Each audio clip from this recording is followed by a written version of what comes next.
lust for eternal affairs seem to raise our spirits in great despair.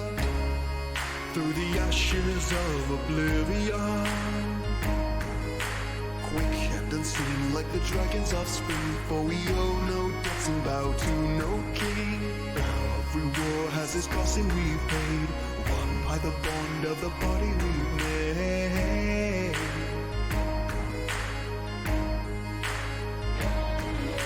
War with the dawn that the battle starts now. As the demons listen, we strike them down, fighting back the rifts of blood. Sent from the sky like an angel in need, give them news to strengthen and words to heed. Heaven's thousand set alight, we're knocking on the gates of hell tonight.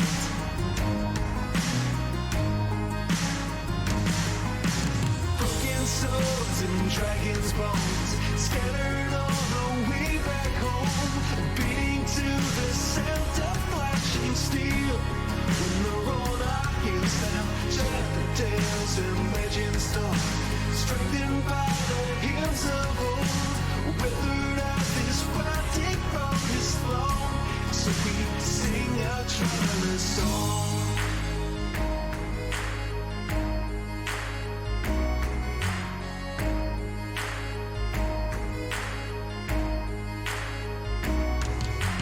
Play out a spell in your sequence of chords to inspire and sharpen our rusted swords, echoing the whisper of the trees. Creep along a path where 1,000 bards fail, from the thick Westirian jungle trails. Come from afar to set prisoners free, to dark tangled depths from the open sea.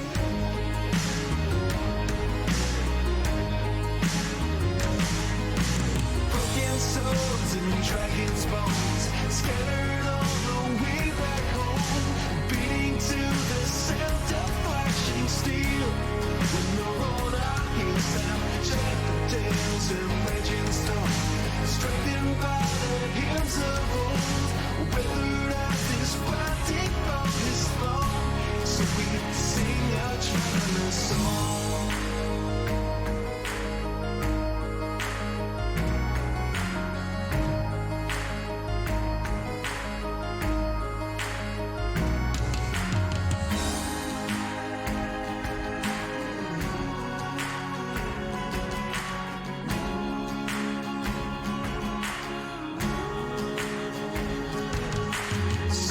Chances don't come cheap, so keep alert and on your feet. An ancient spirit song will heal our wounds, unabashed by our defeat. Spot the bloodstains on these cobble streets, a message to the gods to see us through.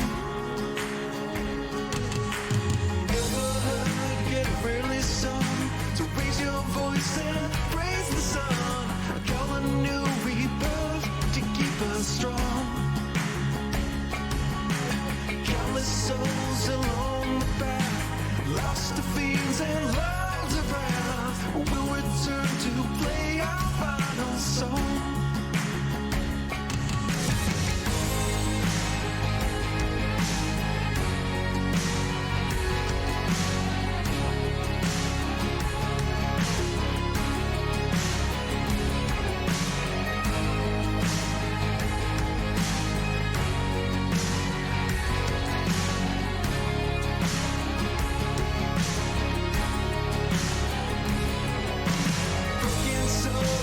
Dragons' bones scattered all the way back home, beating to the sound of flashing steel. When the roller heals down, shut the tales and legends talk, strengthened by the hymns of old, weathered out this fighting from his throne, so we sing a traveler's song. Hello, everyone. We are all unmuted. I always have to say that because I want to make sure. I'm a considerate DM. Every time. Every time. It's my other game where we constantly say penis right before the game starts. But yes, welcome everyone. My name is Obsidian. I'm everybody's favorite Death Knight. So happy to be here with all of you. I am most blessed tonight to have these wonderful group of players here to join me for another exciting episode of Eberron, Ashes of the Last War. Now, you may notice something a little bit different, and that is the fact that Litro is no longer here. Litro is taking a brief hiatus from the campaign as they work and twerk to pay for a car. And so, as a guest star for the short/foreseeable future, we have none other than Lily Faywood, who will be joining us a little bit later tonight. So, with all of that, we're going to do round the bend introductions by everybody before we move on over to a session recap, and then we're going to hop right back into those wacky shard adventures. So, let's start off with our giggliest cat girl. Let's go. Paige. That's definitely me. Hello. Hello, everyone. I can't help it. You guys make me laugh all the time. But my name is Yulia. When I'm not playing a cat wizard, I am an elven princess knight. I go by Royal Knight VT on both Twitch and Twitter, a variety streamer, playing a lot of RPGs, and just having a good old time doing a bunch of D&D with these wonderful people. So thank you so much. Always happy to be here. And we are always happy to have you, Yulia. Always happy, always happy. Let's go on to somebody else who makes us always happy. The bestest, kick punchiest cat girl here says. Hi, I'm Cess. I'm a cat. I'm sorry. Continue. You're good. Take it time. Is me, Cess, also known as Sif. Not always a Brooklyn cat girl. Please, whoever's been changing my wiki page to say I'm a cat girl, please stop. You're a cat girl. I refuse. Only 2.0 real Sif, friends. all cat. Only real friends. Anyways, I do art, I play games, I'm getting my life together to do more, to put the stream back on. Come on down, we're playing Spider-Man, doing art. Maybe some Skyrim in the future, who knows, because a certain someone pulled me back in. They always pull you back in. Todd Howard gotta get his due. Can't keep winning. Other important things. I do cosplay, and I have updates on one involving circuits that I will be showing soon. Very much I'm excited to show you guys when I finish it. And I love you guys. Big hugs. Thank you, Sif. We love to see it. Sif, master cosplayer, confirmed knight IRL. We're very hyped for this. Be sure to check them out. Next, we have, despite what the name may say, it is not actually Litro because it's a part of the overlay, but we've got the Lily Faywood. Hello. My name is Lily, and thank you all for having me here for however long this ends up being. Litro, we miss you. Pour one out. Yeah, pour one out for Litro. But yeah, you can find me on Twitch and Twitter at Lily Faywood. We do lots of fun stuff on my channel. I recently started actually writing music, and so doing some of that stuff, like also play RPGs and stuff like that. I don't stream too terribly often, but I try to stream at least once per week. So if you like any good music stuff or RPGs or stuff like that, yeah, come on in. Thank you. Thank you. Thank you, Lily. You all will be introduced to Lily's new character within this session. I hope you all enjoy them. All right, next, last but never least, let's go to everybody's favorite belle of the ball, Jubilee. Howdy, y'all. Hi, I'm Mary. I play Jubilee, and when I'm not a smoking hot pink tiefling, I am a Hobbit variety streamer. So you can, find me on Twitch at Maribelle Bramble. And I will be actually coming back to streaming. I took like a little bit of a streaming break, but we're going to be back this weekend. And since it's the month of October, we're going to have some appropriately spooky themed streams. So for our storytime streams, we'll be reading Bram Stoker's Dracula. We'll be playing some spooky games. It's just going to be a nice spooky but cozy time. So stop on by if that's your jam. Thank you. Thank you, Mari. Yes, you've heard it straight from Mari. If you're interested in listening to the Suck this month, be sure to come by their stream. And they will go into vivid detail as British people just talk about the Suck. Absolutely. But yes, thank you, everybody. I'm always so happy to have you. So, previously on Eberron, Ashes of the Last War, our party prepared themselves for their next job, where they had to journey to the faraway city of Towers, where half the party is actually from, where they were supposed to meet with the mysterious and criminally connected LD for big cash payouts. So in their final hours in Greywall, the party went about preparing themselves, including of which our very own Paint got some toys to send back to Kliff's family and sisters. Jubilee was greeted with a very aerial kitty that has now wormed its way into her heart and into their house. They have named him Prince. He is Tresium, which is a kind of semi-intelligent flying cat. He is black with bright violet eyes and a little white patch on his chest. And he's very sassy, but he very much likes Jubilee and very much does not like Paint. And this also led into Paige discussing some of the intimacies related to cats that Jubilee should probably be aware of. Although, it seemed that maybe these were more related to cat shifters than necessarily felines in general. Cess, after crafting some wonderful gear for all of her wonderful party members, and having a chat with Priestess Ray Yen about Ray's comparative scorn by the greater goblinoid community, Cess returned home and tried to instill in Jubilee some discipline to establish who's boss with her cat, which promptly failed, but did lead to a surprising amount of sexual tension. And then once all the party was together, they grabbed Silvana, got on a train. She had a brief emotional breakdown, as only a few days ago, her father was brutally murdered on those same lightning rails that they were now finding themselves on.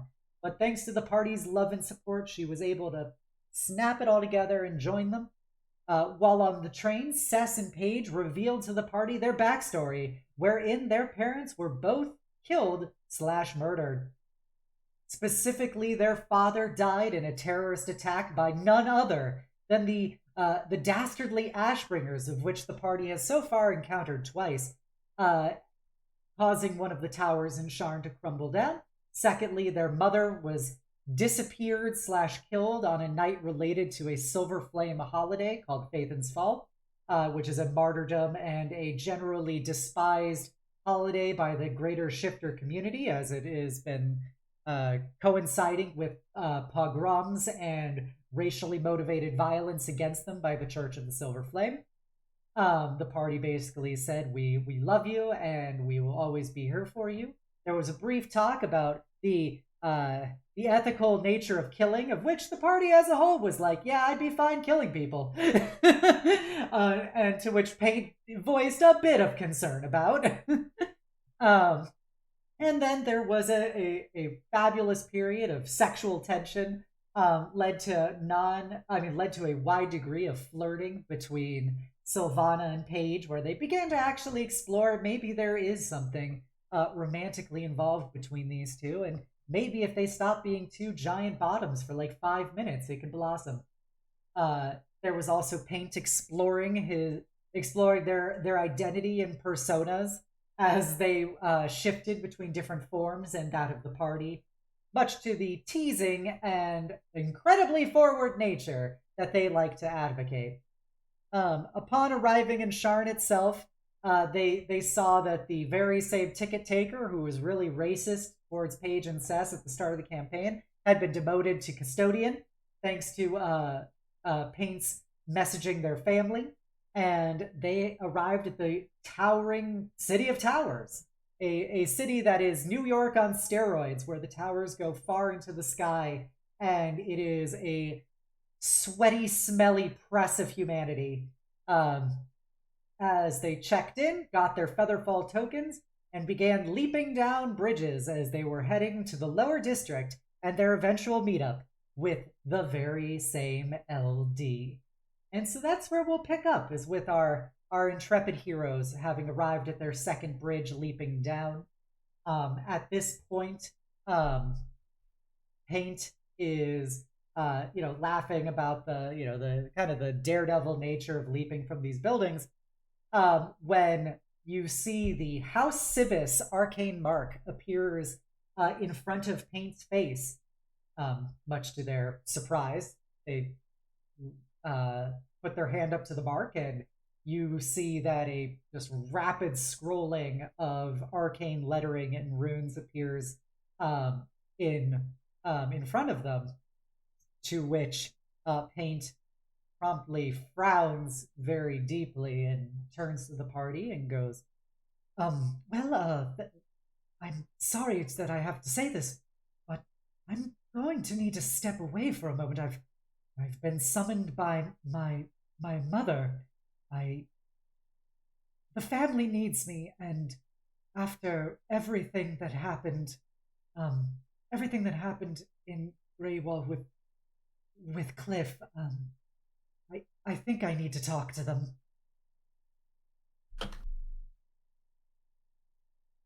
Are you? I mean, of course you should go if you think it's right. Are you sure you have to go by yourself? Pink kind of looks a little downcast for a moment, and then looks up at Jubilee and goes, I've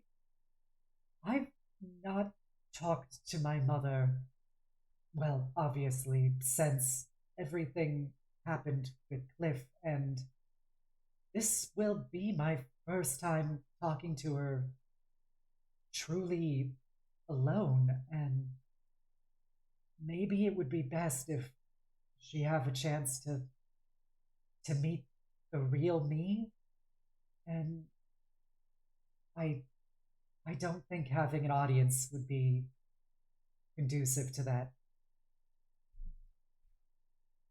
All right, but keep it. You better keep in touch, okay? We want to make sure that you're all right.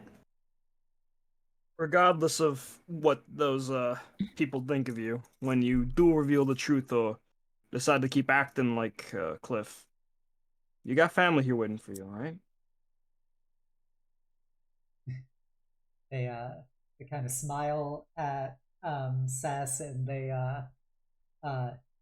will turn into Sess briefly and be like, "Oh, well, I'm always happy to be with my family." Listen, I love you, Kliff. I mean, I love you, nobody. But Paint. Fuck, you got so many fucking names. Figure that shit out. You do that again, I will punch you when I see you. Okay? Okay, no reason to get angry. And then they turn back to Paint. And they just kind of give you a smile and be like, I really appreciate it, everyone, and I'll be praying for you all, and I hope Hestelia will be watching over you as I would. You take care. Before you go, Kliff, is there any? Before you go, Paint. God, reading what's on the screen. My name is Paint. I had a very emotional experience around this. I'm reading the overlay. It's not even. All right. Paint. It's not the DM's fault. This character kept changing their name. All right. Listen, Paint. Is there anything you need us to take care of you while you take care of for you while you're gone? Anything you want me to tell Lady Ray or do for you while you're, not around? I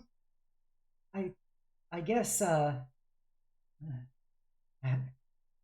only thing you need to take care of is making sure that there's plenty of food back at home for me when this is all over, and that, there's a nice bed keeping warm for Jubilee. He winks. Got it. So a tent in the backyard and whatever scraps we can scrounge. Got it. Wait, I don't believe that's what he said. I thought I got pretty good. No, hearing, so- I'm pretty sure that's what I heard too. Oh, okay. Mm. Paige, I'm going to rely on you to ensure that you properly interpret what I say. As long as it's in the most logical sense, I assume the words were clear, but unless it's new lingo or something? I am nothing if not logical. Mm. They'll laugh as they create like a bunch of like silly illusions in front of them. Do my best to keep them in line. All right, you lot. They'll run up and give you guys hugs. Please stay safe. And may the flame light your way. Careful out there. Be safe. Meow. As Prince looks at him levelly on Jubilee's shoulder. And well, without further ado, ta-ta! As they scamper off. That boy is petrified. I would be too. It's a lot to explain. Well, I suppose we knew it would happen eventually, but well, I think maybe. Oh, sorry. no, I was just gonna say if they're gonna have the conversation I think they're gonna be having, it's probably for the best. I'm sure it'll be fine. Yes, I'll you figure know, it out. it's still their parents, even with everything that happened. I think that it would be very difficult to erase 20 years of affection, even if it was premised on a lie. I hope.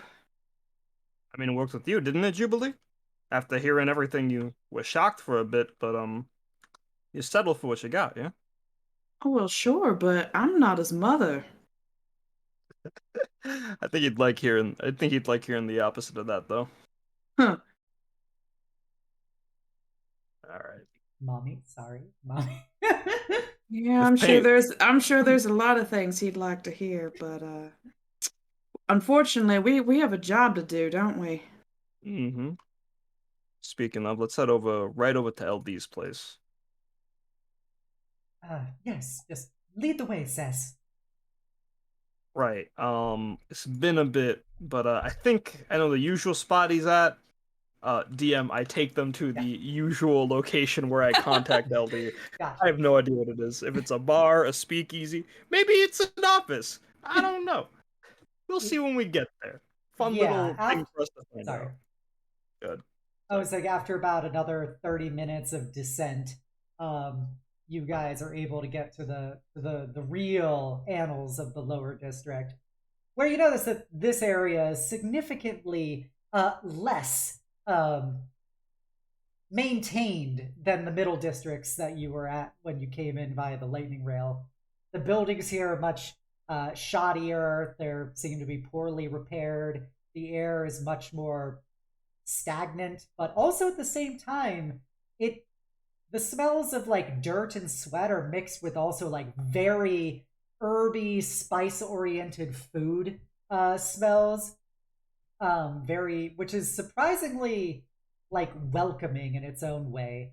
And you hear, the loud voices of a dozen languages all speaking in that Sharnese accent. You see old recruiting posters for the Brailish Royal Army peeling off of walls, and you guys are all being eyed by many creatures and peoples as you go. But then when they see Sess and Paige leading the way, you see everybody coming up. All the aunties are coming up, and you see like a horse shifter mom comes up and goes, "Hey, Sess, long time no see." Hey, yo, it's. Oh, what's the name off the top? Do you have a name in mind, or can I just make something off the top You of my just head? make whatever you want up. Hey, yo, Aunt Nessie, how's it going? We back. You know, have you been eating enough? Your sister looks a little thin. I mean, trust me, Auntie, she's been eating a lot. Just not the usual stuff from around town. So we're gonna be looking a little different. The horse shifter shakes her head like, shame, shame. Well, if you need anything, come by my place. I'll give you a nice meal. Finally, thicken up those bones a little bit. Auntie, no amount of you cooking for us will get us to date your son. But we'll share food with you in the Sunday brunch, okay? Hey, you know he got a job working at the lightning rail. He's gonna be making it big one day. Potentially manager. You know, you and your sister could do real well with that, of course. You know, I'm not letting no skin and bones marry my son. Auntie, I'm sure you could do better than a couple of alley cats, but we'll keep it in mind, okay? We got some business to go through right now, but tell everyone that we're around, all right? See you back in the neighborhood, okay? She laughs and she goes off and she goes, Baron, guess who's back in town? Goodness. That was it. Savada looks. Goodness, it seems like y'all are popular. It's just a very tight-knit community, you know? We all take care of each other. With several marriage proposals, it sounds like. Yeah. Nothing that serious. It ain't like one of your dramas, Juby. And as you keep proceeding along, more people come up and they're doing the meet and greet. Lots of people commenting about, you all look thin. People offering you food, people offering you, dates with their various children. Actual children coming and swarming up. It's a lot of shifters, goblinoids, and gnolls down here. But you also see, some humans and like half-elves and other tieflings and stuff, but the vast majority are those three groups. It's very much like Greywall in that capacity, but everyone here is clearly more urban-oriented. And as you proceed further along, with hands full of basically, lower district hot dogs and falafels. You arrive at the large, simply facaded building against one of the towers, but in front of it is a very well-dressed half ogre with some gold chains and gold rings on and stuff. Looking real mean mug at everyone walking along. And this is LD's place.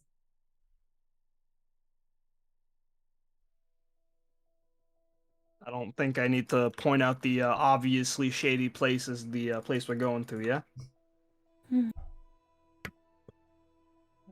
Yeah, Are we even able to... I mean, I know you got connections, but are we going to be allowed in?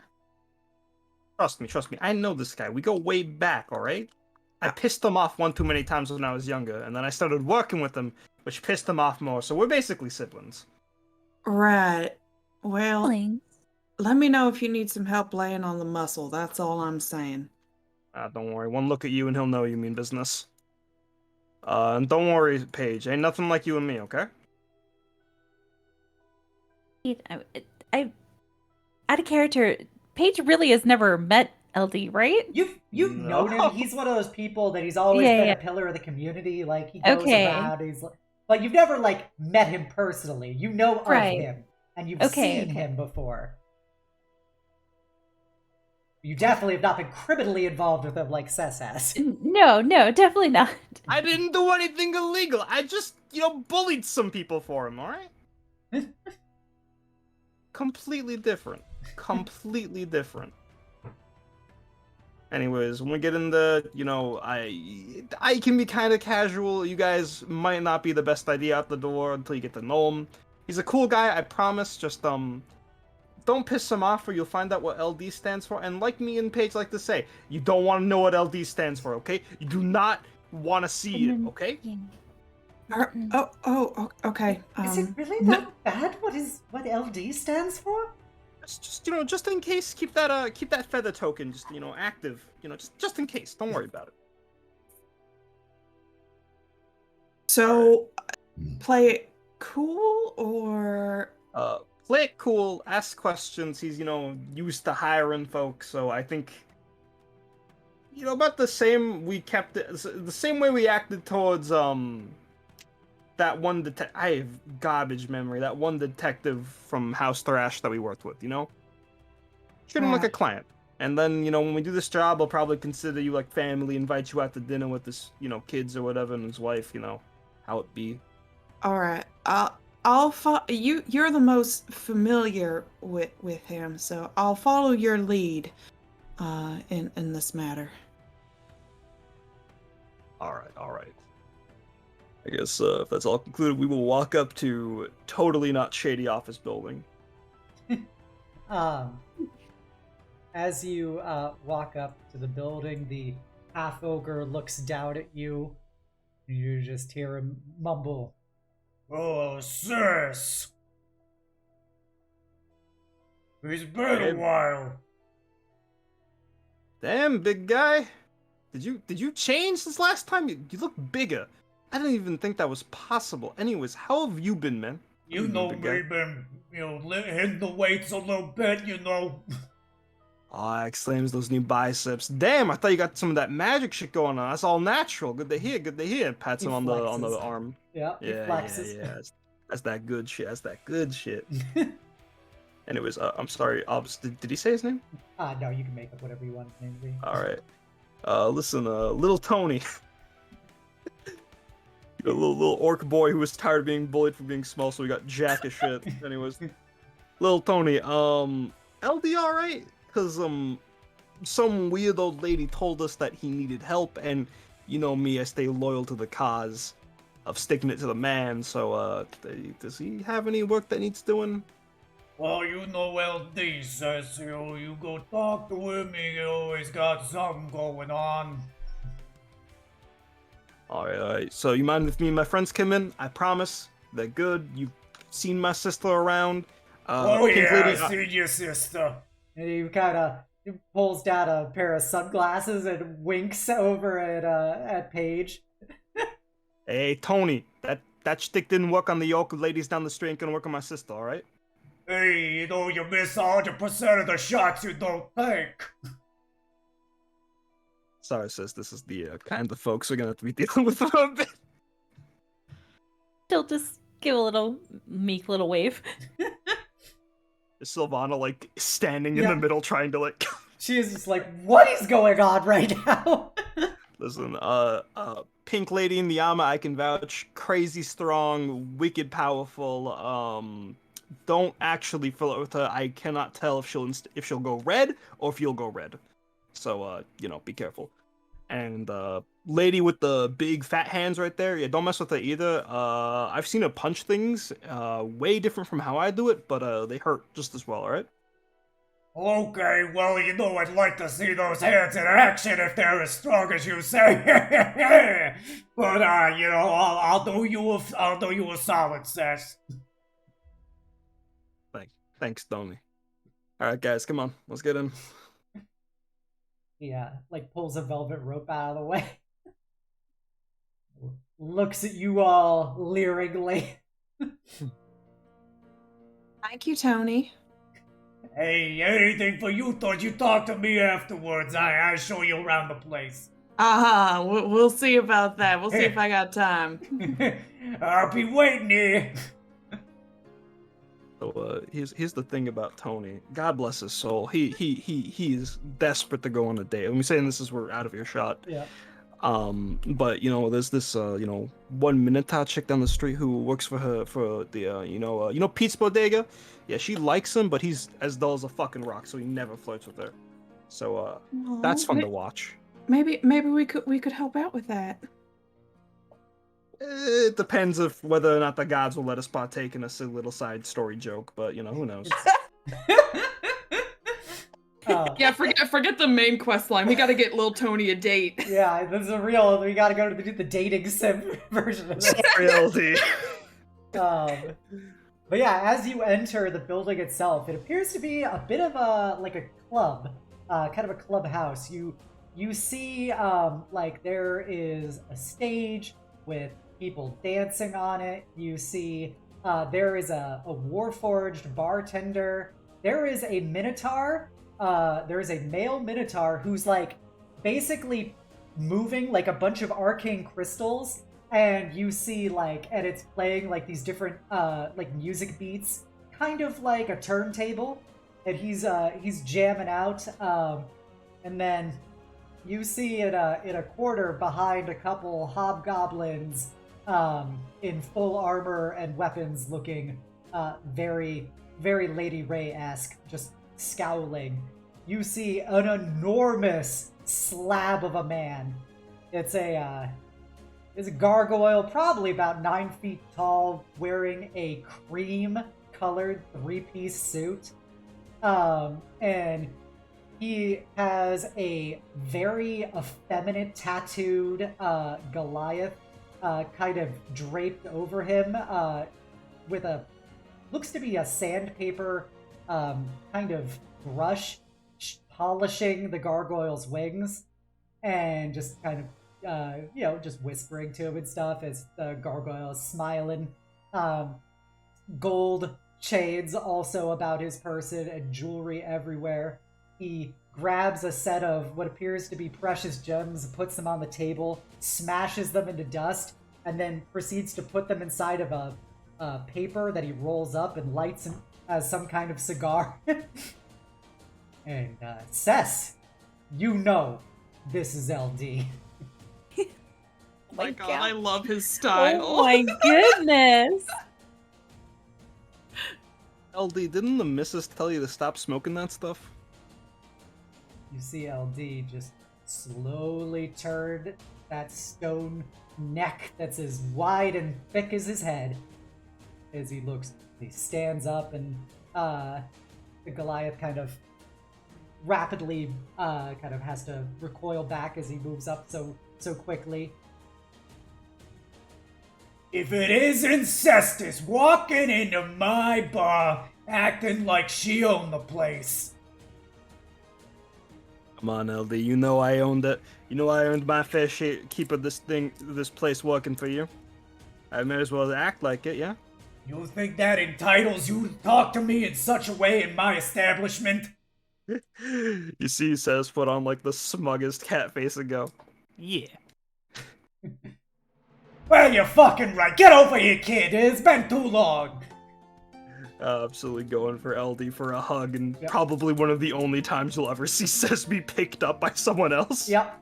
He picks you up with one arm. You get to hug his vast, just solid stone body with this suit basically tarped onto him. As he squeezes you tight, you feel your bones buckle a little bit. Hey! How's everything been treating you? I've been hearing about you and your friends and your sister apparently being big shots. You're only gone for about a month and a half and you come back a fucking champion? Is this the kind of girl that I left leave the lower district so shortly ago? Them girl just bigger and working for better pay than you ever could. Taps him on the chest. Hey, I guess I just had an eye for talent but didn't have the checkbook for it.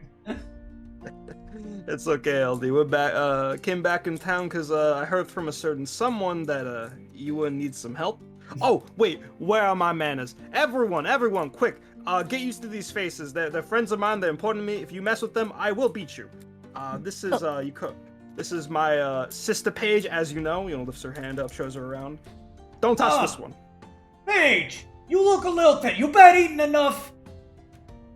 Very much so. Thank you, though. All right, I know a lot of the boys out there. They want a girl with a little more meat on her. I've been making sure to balance my nutrition. You're a good kid. You're a good kid. I show you this lug over here is taking care of you. Speaking of lugs, check out this little cherry bomb here. And then she grabs Jubilee by the shoulders and goes, "This is Juby. She's really strong. Don't mess with her. I mean, like, seriously, like, it's not even a worry about me messing with you. She will fuck you up. I am not joking." Oh! Well, only if you pay me to do it, so, you know. I didn't know yous was for sale. My services could be, contractually acquired, but, you know, right now I kind of got my own thing going. Well, you ain't my type, kid, but I like your hotspot. Thank you. You looking a little lost out here. You look pretty fancy. I see that Cess has fallen in with ne'er-do-wells of higher establishments. Yeah, we get her to bathe once in a while. That's about it. Oh, you're a fucking saint too, I guess. I fucking shower? What the fuck? I shower before we came here. What the fuck, Juby? Oh my fucking God. Sylvana, this is Sylvana. Sylvana, don't roast me as hot, okay? Oh, casual thing's very contagious. Hello, Mr. LD? Oh, hey, look at you! You got little Miss Fatheads over here. Hey, you don't better put him up. And he does kind of like a little pugilist stance and stuff, and throws some little shadow boxings. And she goes, "No, I'm not here to fight, and these aren't really for punching. They're for the direction of energy via the transmutation and the acceleration. And I don't really give a fuck, but it's good to meet you. If you're a friend of Cess, you're a friend of mine."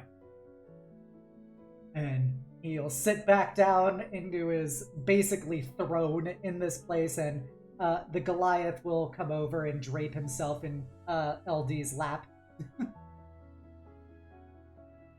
Yeah, don't mind Opal. He's just having a good time.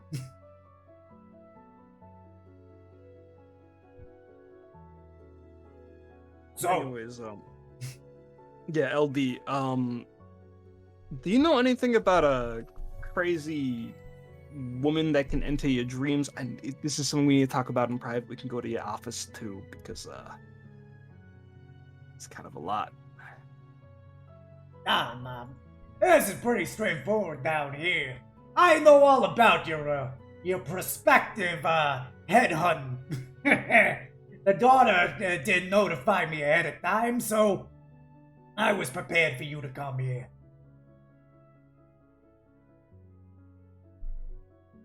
So she's cool though, yeah? Because I'm not used to getting work in my dreams. I ain't at that level of professionalism yet, I guess.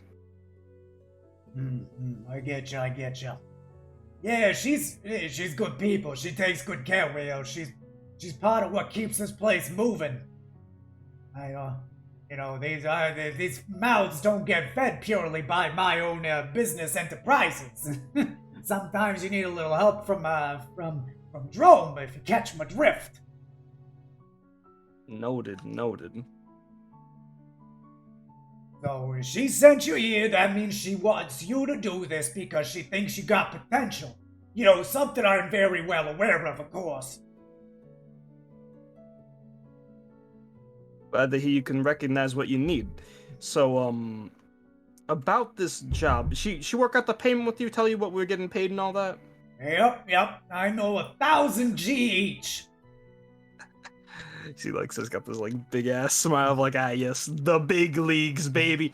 That is quite a lot, though. Why so much? You know, you're doing dangerous work, and in fact, it's to keep you incentivized. How dangerous we talking? Kind of goes over and goes, "You ever heard of the Barrymore family?" Have I, DM? You know some of the Barrymars are rather influential halflings in Sharn. That's about your extent of it. Cess, you know the Barrymars are also deeply involved in the criminal underworld of Sharn. They are one of the three great Crime. criminal factions within Shard. I mean, yeah, I've heard of them. This wait, LD, before we get into this, Boromar clan, right? I just pulled up their lore sheet. Yeah. Bunch of little halfling fucks. Listen, you know what kind of work I've done for you before, so you know I'm okay skirting the edge of what's legal. I don't know if Dada told you this, and I don't know if you know this, but my friends with me, they ain't exactly. Listen, I don't want to get the hands dirty, is what I'm trying to say. So, this job, is it above board? You Or at least know, on the table? you lucky, Sess. This is actually something that, I ain't expecting you to do anything illegal. I'm expecting you to be the champions of justice that you fucks like to be. Oh, God bless. So you shouldn't have moral qualms involved with this. You're doing a good thing not just for me, not just for the daughter, but for all of the people here in the lower district. So what makes it so dangerous? If you don't mind me cutting to the gist of this job. A woman who goes straight to the point. You love to see it. I see why you like to follow her, kid. Alright, Pink Cheeks, this is how it works. You gonna be messing with the bottom line of a very, affiliated family. And by you messing with the bottom line, they're gonna be wanting to take, very severe actions upon you once you start succeeding. So, it's pretty dangerous. They're likely gonna put some hits out on you, but don't worry, I got your back. All you gotta do is do the best damn fighting you lot can do. Well, I think we can handle that. Anybody else working on this job, LD? Messing with the Boromar family sounds more than just a 4-person gig. You know, you're funny you say that. It's actually a 5-person gig, by special requirements of the job. And I just happen to find myself a ringer out there in the wide world. Hey, Fro, how about you get over here and meet your new friends? Oh god, Frou right out the gate. So, am I just in like a back room or am I chilling in there? Yeah, you're like in a back room waiting for your dramatic entrance. Gotcha. So yeah, we'll say coming out through like one of the back rooms, you can kind of see like I'm gonna go out and let me say there's like beaded doorways, just kind of pass through the beaded doorways. You see a 6'3" tall elf-looking person with orange skin. They are wearing they're wearing tight black leather pants with multiple belts around the waist. On top, they're wearing nothing other than a small shirt that really is only sleeves, meant to expose the pectorals, which are very, very rippling, as well as nice ripped abs as well. Around their neck, you can see a large scarf that turns into more of a cloak, which has the appearance of snow and icicles. They wear dark-tinted glasses, have snow white hair, and snow white metal ear jewelry, white freckles around the nose, lipstick, wing eyeliner, and very defined brows, as well as a tiny little ponytail. And so they'll just kind of walk out and just kind of look and say, "These are the people." You bet it, Fruzy, we got your team here. Fruzy, that's a new one. Yes, but anyways, my name, I overheard yours, so no worries on that. My name is Fruhling. You can call me Fru, you can call me Fru, you can call me Fruzy, anything that just begins and ends with the Fru. Okay? Sounds good? Oh, yes, of course. It's wonderful to meet you. Thank you for coming along with us on this. Oh, of course.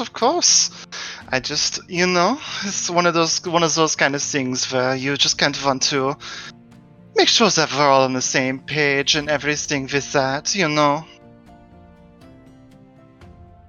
I'd laugh at your page pun if that was intended, but You're not from Shan, are you? Not originally, been around the block a bit in the last few months or so. Is it the accent? Is that the part? The name, the accent, the definitely wouldn't see anyone trying to rock no shirt, but with pants like that in this town, that's for sure. Well, you know, always did have a bit of a flair for the dramatic, you know. It is very bold. Now, I'm sorry. Fruhling, was it? Fruhling, yes, dear. Fruhling, right. Look, we've never worked with you before, so if you don't mind, we're gonna need a little recap of your skill set so we know what to expect from you. Very well. They kind of sit there for a second and just kind of reach over their back and just pull out a massive, heavy crossbow. The crossbow has like a bunch of frost, like bluish frosty etchings on it that are like runer markings. And just say, "You see this? This is the things that I kill people with." And then down here, they gesture to their belt. You can see there's two short swords hanging off of it, both of which have leaves on the scabbard, one of which has red leaves and one of which has green leaves. So bit of a, you know, some kind of assassin, some kind of problem solver. Does that help? And we can trust you with our lives? Oh, darling, I only kill people that are on my bad side, and if you hear folks are good with LDs, then I see no problem with you. Unless you folks have any sort of inclination to be racist to anybody, in which case I will have to kill you on sight. Understood? Understood. We are the furthest thing from that. No racists here. No. I beat racists up. That's my whole introduction. Hi, I beat up racists. I like you. We friends now. Love to hear it. Thank you. All right, you all making fast friends. You'll love to see it. So here's the deal. You should be especially invested in this, Cess, because you're gonna be living the fucking dream. I'm gonna get you lot placed in the Arcane Arena. Whoa. Wait. Say that one more time. Yeah, I know, you know, it's, the time has finally come. You've So been here's the having deal. me- Yeah, go ahead. Sorry, it's just sinking in after like a history of like doing rigged matches. This is a big jump. So yeah, go ahead. Sorry about that. Yeah. Well, the Barramon, they've been rigging the Arcade Arena for years, using their connections to ensure that profit lines happen to maintain in their direction. So, me and the girls back in Drome, we determined it was time for a change. So you lot, you gonna compete, you gonna beat their chosen boy champion, and by that you're gonna unseat their little power base, and your good friend LD will be able to make things much more equitable going forward. So, to do is beat one person in an arena match? Oh, it ain't that easy. If it was that easy, I'd do it myself. You gotta Arcane. earn the right to fight that kid. Age, you know those comics I used to read growing up, the ones that I sometimes lent you? You remember how we talked about those like tournament arcs? Yeah, of course. Yeah, it's the Arcane Arena is like that, and it ain't always as simply as just beating someone up. All right, it is a major sporting event, one that is known throughout the nation, one that I can stand for cheating and rigging in like a dirty fighting pit, but in my national sport arena, no, we're beating them up. So you've We're beating all experienced of this them kind of thing. Well, I mean, if you count fighting in a dirty hole the same, then sure, yeah. Arcane Arena is also a team sport, so this champion's got friends too, yeah? Yeah, he's got a team. Most of them just a bunch of ringer fucks, but you know, he's the real deal. You probably heard of him. They call him the Black Lotus of Shan, Kai Shen Zhao. That name ring any bells? Yeah, you know of him. He's been when you left Shard, he was on the rise. He's this silent hobgoblin warrior who has been just undefeated so far in the arena. They say that, you know, his next arc is, if he's able to pass it, he's going to go from basically semi-pros to pros and basically quadruple the amount of money he can make from the arena. And what was his name? The Black Lotus of Shan. Yeah. We can call him that. His title is the Black Lotus of Shar, and his name is Kai Shen Zhao.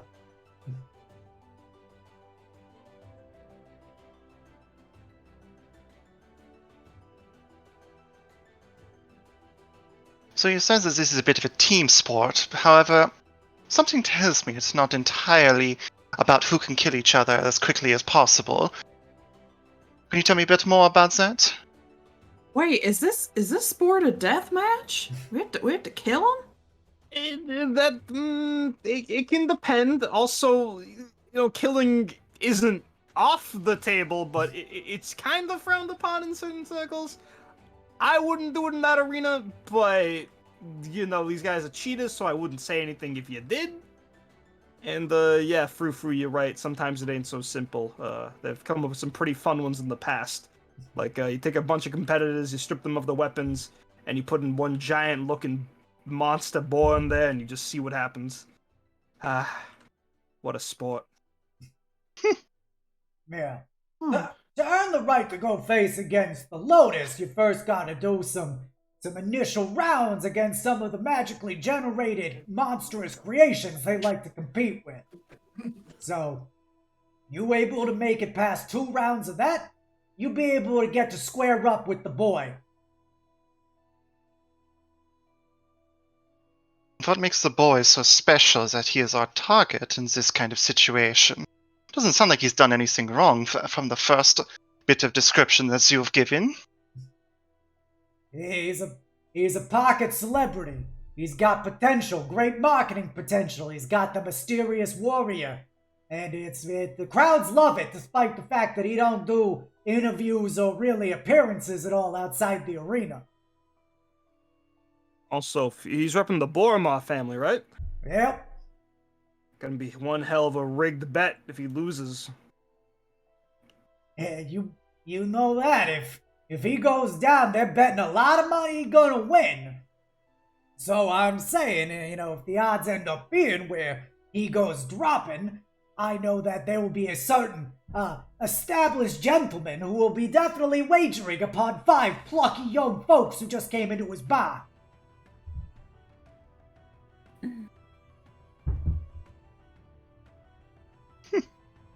We'll definitely be sure to win, right? That's the spirit, kid. He like slaps your back. You feel all the air knocked out of your lungs. When's the match? You're gonna have 1 day of downtime, and then it'll be the next day. I'm gonna get it all set up, get you a nice room at the Gold Dragon Inn up on the middle district, and yeah, everything will be up to you at that point. I'll be watching your back, of course. I got plenty of boys watching you, so no hits get brought down upon you by either the tyrants or the Barrymar. Well, thank you. I didn't realize that we'd already have eyes on us, but I appreciate it. So, sounds simple enough. You do all this, you get 1,000 G. Just gotta beat up a national champion. Semi-pro he be, but yeah, no, we can do that. Alright. You set us up a room in the Gold Dragon Inn, LD? Yeah, I'll get it all arranged once you depart. Okay. Anything else you want us to keep an eye out for? Just do your fucking best. Better get a team name ready too. That helps with the marketing. Oh, thank God we have an extra day to think about that. Well, we technically have one, don't we? Yeah, and they might not be here right now, but seems fitting we go with it, yeah? I think that's fair. Well, you folks have a little bit of a name for yourselves. What? Might I inquire if I've heard of it before, something like that? Age, if you'd like. Well, our friend wanted to call us Rose Gold. Colors, I like that. Soft, but elegant in a way. Just like you, I think you'd fit in really well with it. Well, folks, I'm very excited to be working with you, but however, if there's anything that you feel that you need from me, you seem a bit on the nose, if that makes sense. I prefer to take things a bit more under the table. So, hopefully my skills will be a bit more of an asset to balance out the party in some way, shape, or form. Of course, you'd be helpful regardless of where you are. So, just appreciate you tagging along with us to help us with this.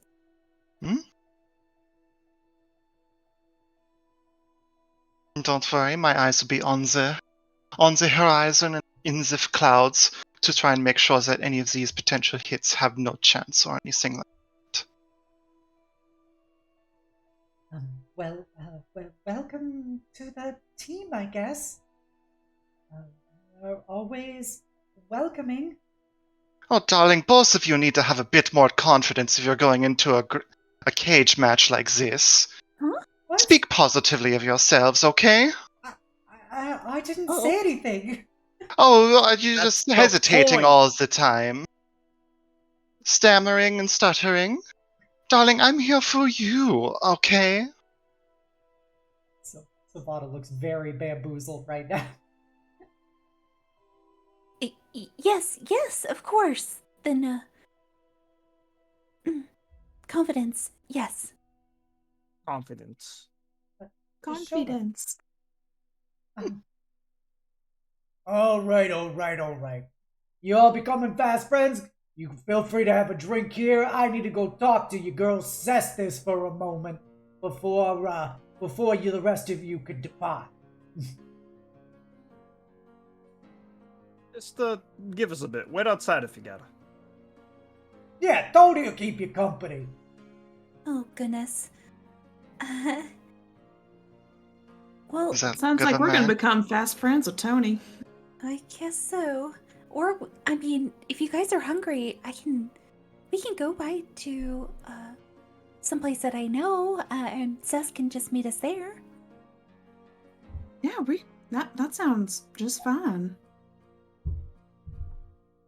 Okay, If you're going to where I think you're going, here, just get the usual amount of groceries so that I can make you your favorite back at the Gold Dragon Inn, okay? okay. We'll see you soon then. See you soon. Love you, Paige. Love you too, Cess. I love this family. They're fucking adorable. It's all one big community, LD. Now go on, get a run on before that place closes, alright? I'll see you there. Right.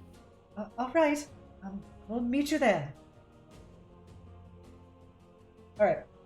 And with that, the rest of you depart.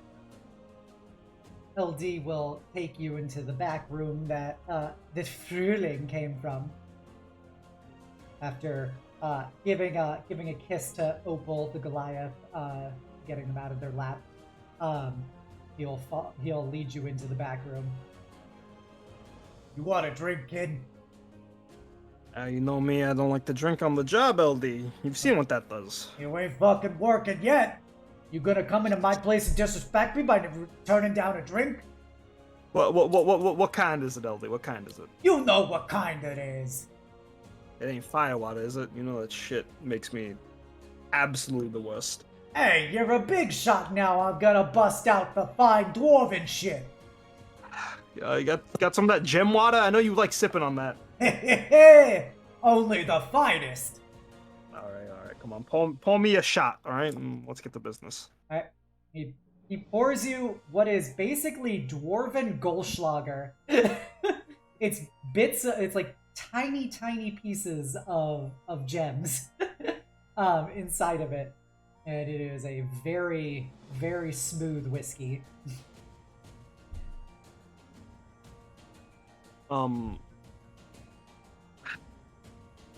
So sort of like leans back, like strangely more formal than how she was before after sipping it. All right, so what did you need to talk about, sir? Yeah. All right.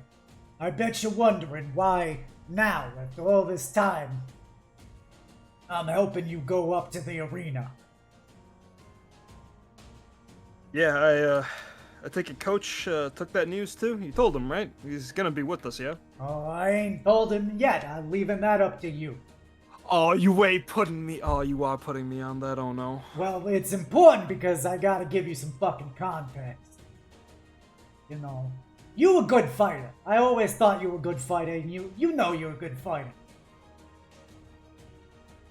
But, you know, you and your coach, he asked me a favor a long time ago, that I would keep an eye out on you. And in order to do that, I was expressly forbidden from ever letting you go up to the arena. I could see him wanting me to keep out of there, given how he doesn't like talking about it. But why go back on his word now? I would have thought you'd be one of the last people to fuck with them, LD. It isn't bigger than him, it's bigger than me. This involves the daughters. I do what the daughters demand.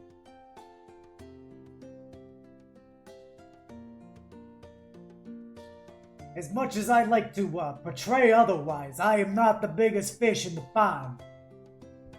Yeah, LD. I know there's a whole power system up above you, the council, the families, but this Arcane Arena business, this is a one-time thing, right? One time. All right. You just want me to talk to him, right? Yeah, just know that he ain't gonna want you to go up there. He got bad history with that place, but it ain't my place to say why. I'll talk to him before I see Paige and the others then. One more thing, though. Eh? I know other people who work with you. Tony, we've got Givaldi from down the street. You have so many people. Why Frou? I've never heard of them before. Never seen them work with you before. No inkling in my mind. And then all of a sudden, you're giving them a classy 1000 GP gig. All that happened in the short time I was gone. Mind telling me how much you trust them? Because I sort of just let them leave with my sister and friends, so... I trust them well. They were well spoken for by people affiliated with them who I trust. People affiliated. Who's the letter of recommendation coming from? It came indirectly via the daughters themselves. So fish from a bigger pond. Got it. Yeah, it's some of that fey nonsense, but you know, they speaking highly of them. I needed a fixer for this work. You need a 5-man team? Here we are. As long as they don't cause any trouble, I got no issue with them. I'll take your word for it, LD. Yeah, they seem like a stone-cold killer. They may pretend otherwise, but those eyes are icy cold at their core. Yeah, and that crossbow's definitely seen its fair share of battles up close and far. I know not to fuck with that one. Yeah. Alright. I gotta go break the news to my coach now. Thank you for that, LD. You know me, I always got my eye out for you. Sure you do, boss. Alright. I'll see you tomorrow then for the match. He looks over you and goes, Good luck, kid. Thanks. She nods at him and walks out of the building, presumably to go see her coach to break the awful news. yep. But if the others want to RP for a bit, Yeah, Paige, do you want to RP the lunch date? If everyone else wants to, definitely get more acquainted with our new party member, Jazz Hands. Yeah, we get to talk to Frou. Yeah. Of course. So we're heading to a bodega. That's where we're going. But definitely on the way, Paige is gonna turn to Frou. I'm just laughing at the fact that it's already gone. Like, nobody's gonna try to do Fruhling. It's just Fruhling. I'll call you Fruhling. Call you Fruhling. so I'll probably call you that one-on-one. Out of character is definitely Frou. So have you been in Sharn? Are you here visiting, or are you currently living here? How long have you been in Sharn for? Months. Not too much more, however. Working a few jobs here and there. Try. Is it working and twerking? I could do that if I wanted, but it's not exactly my style. That's all right. That's all right. Man, we lost one horny party member and gained a whole new one, huh? That's the secret. You'll find out. I'm always horny.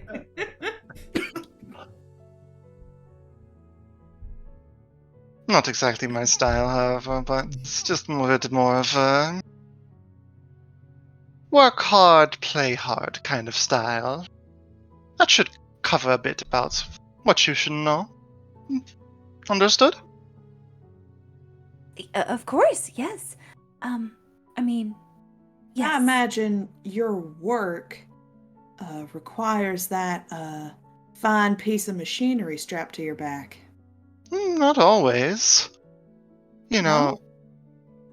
I may not look it. That's sarcasm. But I may not look it, but I sometimes like to talk things out peacefully. I don't always resort to violence or anything of the sort. It's a bit more of just something to always have on hand as a bit of a negotiation tactic, or even whatever it needs to be.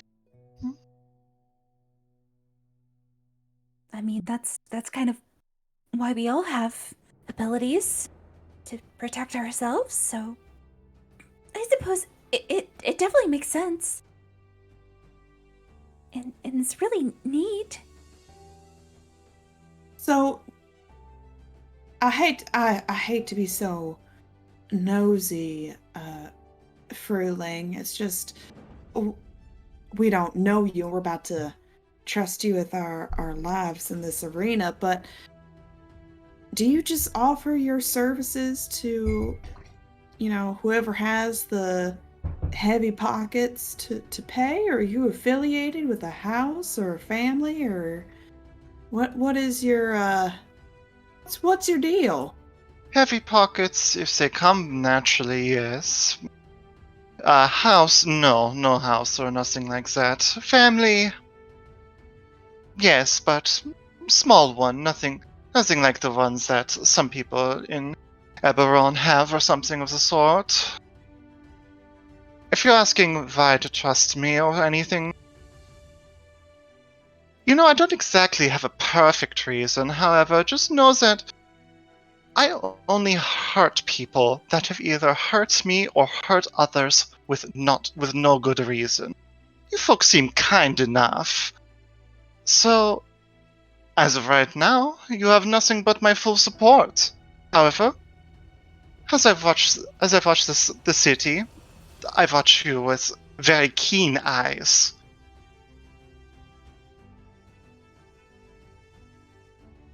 Well, we're definitely not racist, so 100% no.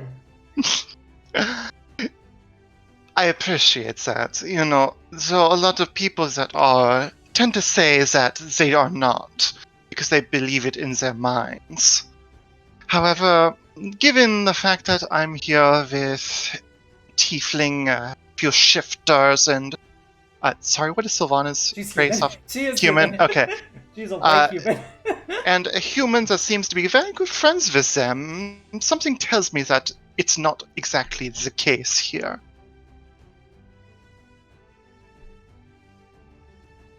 You're Yes. in good company. Yes, these people are wonderful. They're very understanding, very welcoming. I feel like you're very defensive around me. Darlings, please, relax, take a breather. It's okay. I've been paid to work besides you, and you've given me all the reason to work well with you. So as we are right now, you're very much on my good list. So please, take a breath. Let's get something good to eat, yes? Paige, it seems you know this area very well. Oh, yeah. It's actually right here. She's gonna.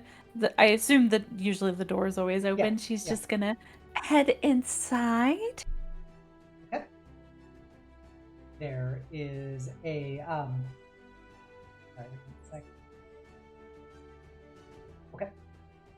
There is none other than a bobcat shifter, wearing a big apron and stuff. You know, cooking. You smell lots of meats and like steamed veggies and spices and stuff coming from this place. And the bobcat will look up at Paige and be like, "Oh, Paige, well, it's been too long. Auntie Anna, it's so good to see you. How's it going? Well, don't just stand there looking like a stranger, Paige. Come over here." And she comes out from behind her, behind the counter, and goes up and gives you a big hug. She'll go and return the hug, a little embarrassed. "Oh, I'm glad to see you finally making some friends. And pretty ones at that." And she kind of gives you a little elbow to the ribs. Tea? Oh, goodness. No, they're, working companions, but, yes, friends. I met them through work, but yes, they are friends. Oh, sweetheart, you can relax a little. You know you're in a good place. You know, I will take care of you, will take care of your friends. What would you like? Actually picking up some ingredients for Sessa's wanting to make a welcome home dish. So, the usual? Oh, the usual. You know, if you want something to snack on while you're here, you know, you look at a little thin. Have you been eating well? I promise I have, I promise. All right, then. You know, here, I'm going to leave this out for you. You better have some, share it with your friends. And, you know, Anna's always here to take care of you, sugar. Thank you, Auntie. I was gonna go ahead and take the food and distribute amongst the pals. You get some of the basically Jamaican turnovers, like with the spiced beef and stuff inside. Oh, yes. And Thank go you. and start collecting various groceries and stuff. Everyone's so friendly and informal. We don't owe you anything for any of this? Well, you know, if you want to pay me in other services. And she kind of does a little eyebrows up at Fru. You hear, "Honey, what are you doing out there? You propositioning people coming through our door?" Trust me, darling.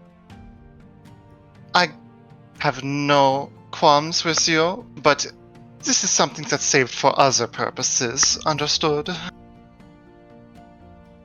Anna turns and goes, George, don't disrupt me when I'm helping people. You know, Mama's gotta get her payment one way or another, so I'm enjoying the show. Not like you ever do it for me anymore. Jubilee looks mortified at the situation that she finds herself in. Just so awkward. Gotta love Sharn, baby. And I love Shard. Uh, You really get used to it after a while. oh, so this is just like a thing that happens then. people are real friendly, like really friendly. Hungry for marriage at the least. Oh, Yeah, everyone's really, I mean, down here, family's all you've got. So, we try to be as close knit as possible. And yeah, everyone really is family. So, we treat each other like it. There's really no filters. It's what I like about Sharn. It's so different, and it's interesting to see you here, and you're so much more open here. Admittedly, it was my first time out of Sharn, so definitely a bit out of my comfort zone, but I'm just me here. I'm just Paige.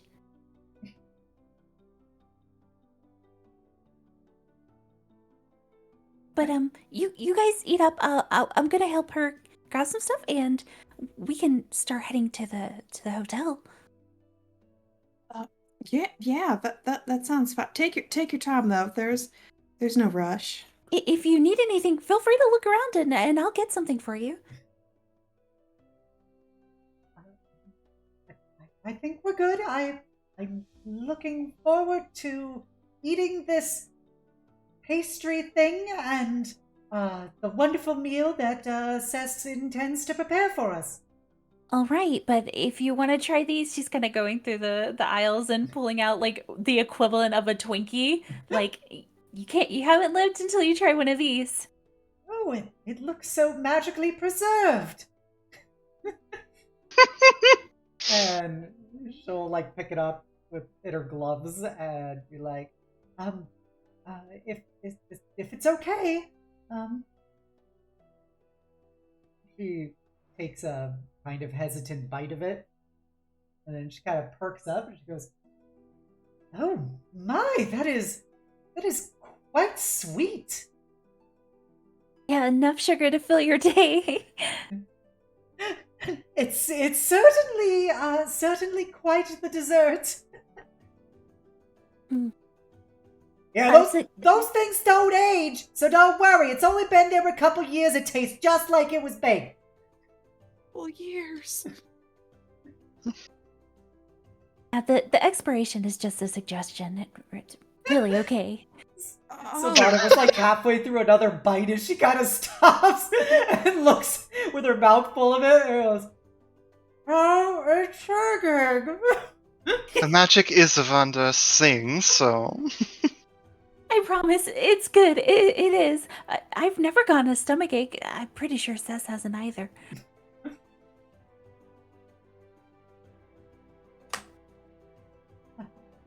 It's very unique. You should definitely try it, Jubilee.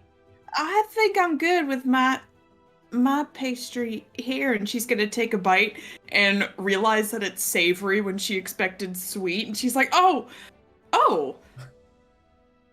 it's good. Oh, it's really good. And she'll take another, like, kind of ungracefully big bite. It's very tasty. You know, you gotta catch the juices a bit as they run down your mouth. Gosh, Paige is definitely grabbing a few of the Twinkie-esque things to give to Cess for later. The Twunkie. The Twinkie! The copyright-proof Twunkie. Protein in them, all right?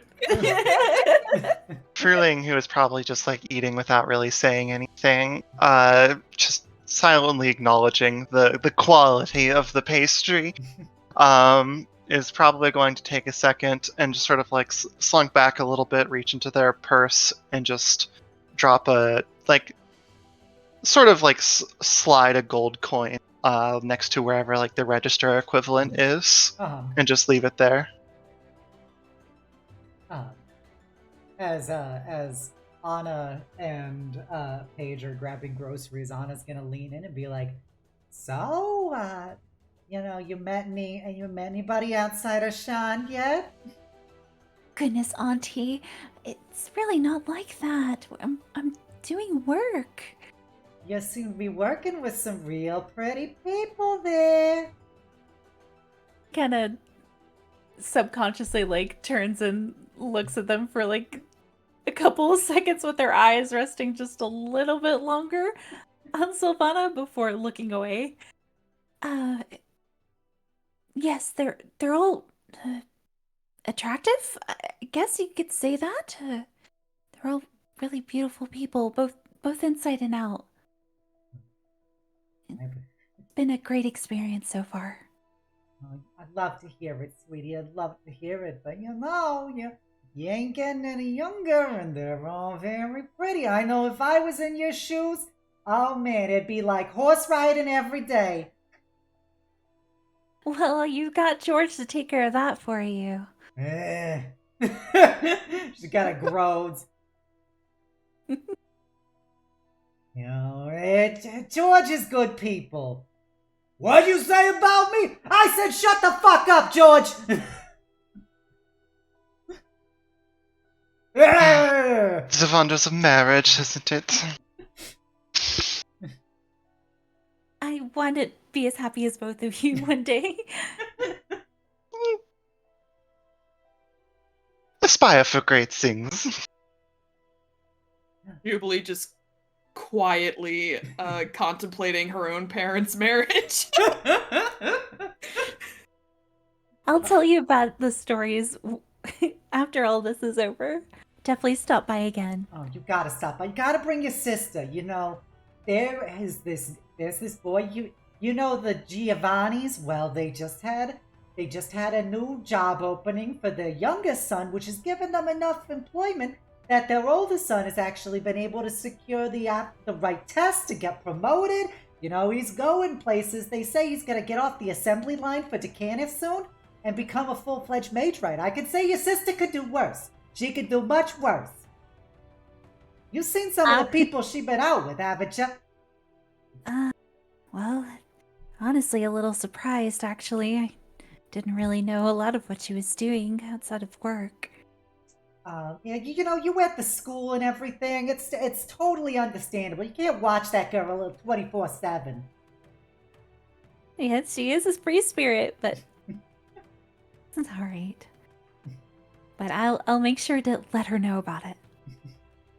Please do. Have them all come by. I'll make y'all something special.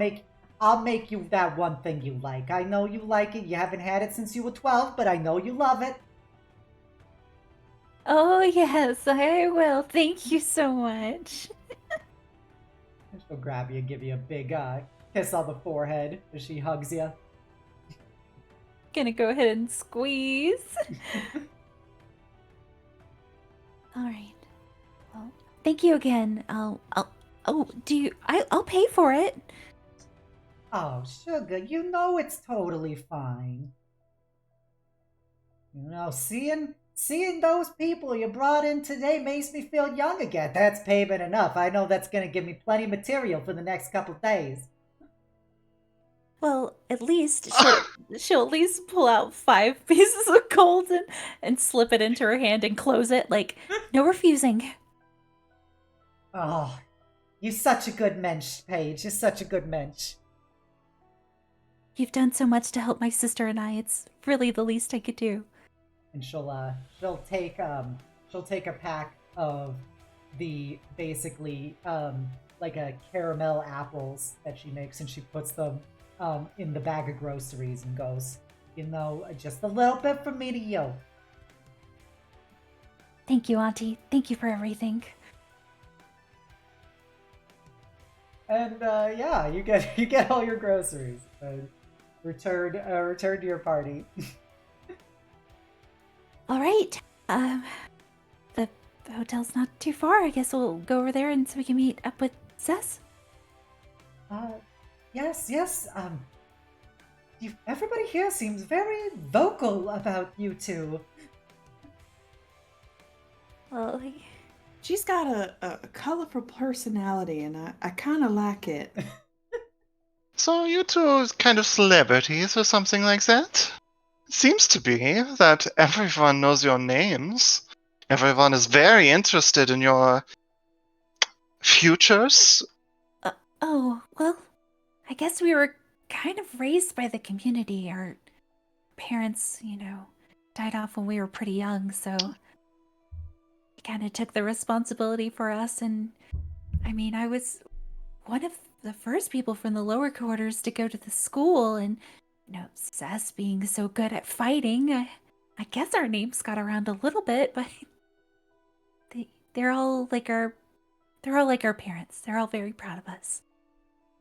Fruhling is gonna kind of walk over and just tussle Paige's hair and just say, "Darling, I'm going to protect you too, if I can help it. Okay?" Oh,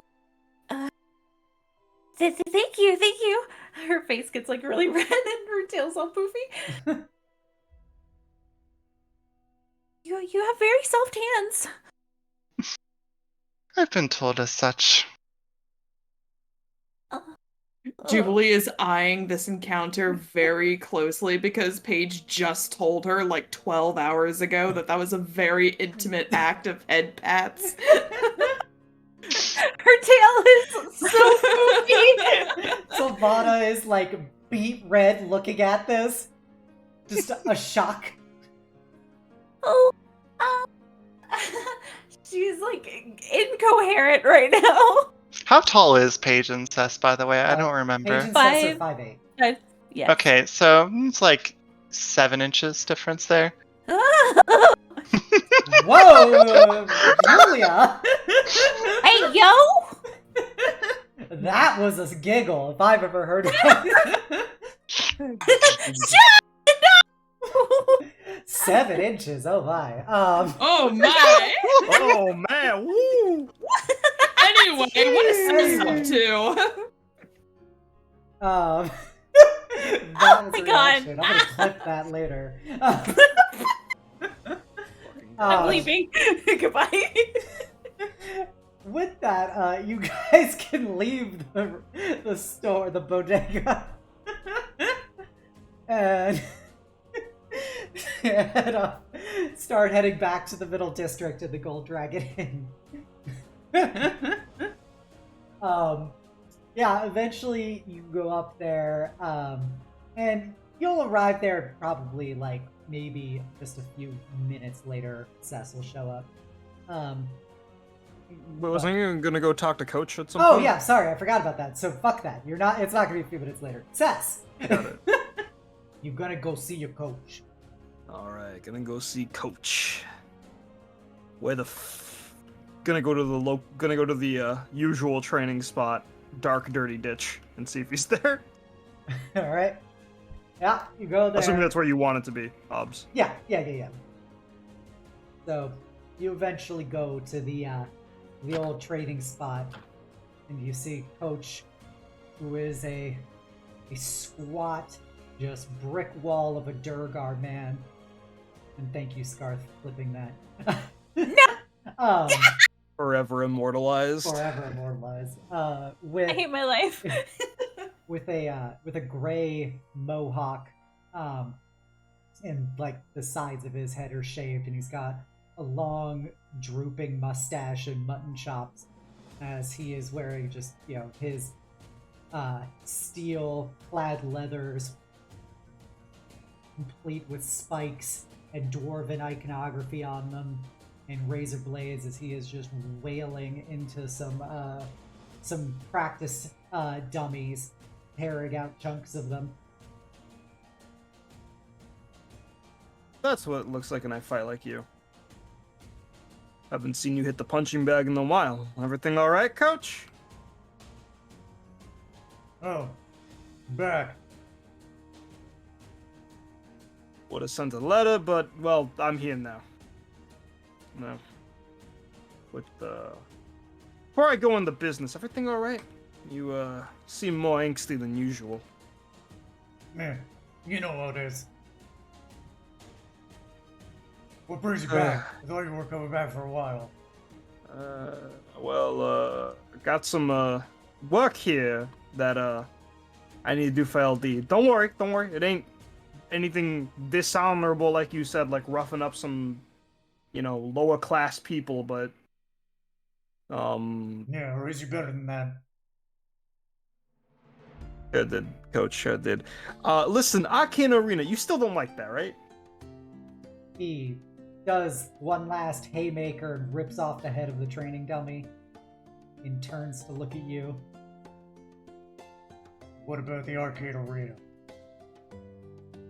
So, LD, brave soul that he is, has asked me to inform you that I will be entering the Arcane Arena to stop the Boromar family from, rigging bets and such.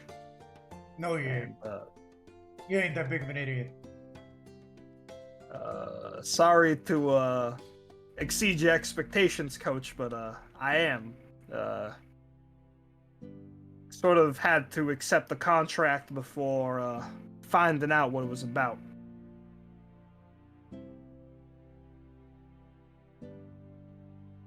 He pauses and looks up at you and goes, You can't do this. Coach, I got to, and this ain't some simple job, okay? I've been doing work that means more, that's bigger than a few rigged matches, okay? And after hearing about it from LD, after hearing how a crime family's taking advantage of this, I gotta. They've been doing it for years. Nothing's gonna change now. You're just gonna get yourself killed. I don't know, Coach. I got a new entourage with me. They might surprise you. Doesn't matter. Boromar aren't gonna let you. They'll kill you. I don't wanna see that happen. Good point, Coach. Listen, I'll be fine, okay? I know you don't like hearing it, but I gotta do it. Okay? This is bigger than just a paycheck to me right now. Boromar family is one of those crime families that don't exactly play nice with everyone, alright? If they're doing something that makes them richer, let them do more, bigger crime without caring about who they hurt, I gotta play some part in stopping that, yeah?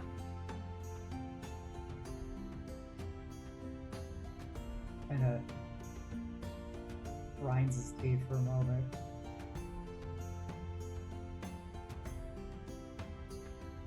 I've seen enough people die with Boromar. Enough people I cared about. Didn't want you to be next. And it's not going to be me, okay, Coach? You trained me. I can handle myself in there. And besides, LD's looking out for hits, so if they're killing me, it's in the ring, and if they try to kill me after winning, well, I'm pretty sure every schmuck who knows about him knows that the game was rigged from the start. They'll kill you in the ring. That's what they do. Didn't kill you in the ring. You notice that his, eyes go kind of, he starts getting, kind of bloodshot eyes. And he turns and goes back to throwing some more punches into the now headless, trading dummy and goes, Yeah. They didn't give me. That's my curse. Finally gonna tell me about what happened in the arena, or do I have to wait a bit? Do I have to wait longer? You a big girl, and I trained you well. This is what you want to do. I've told you not to.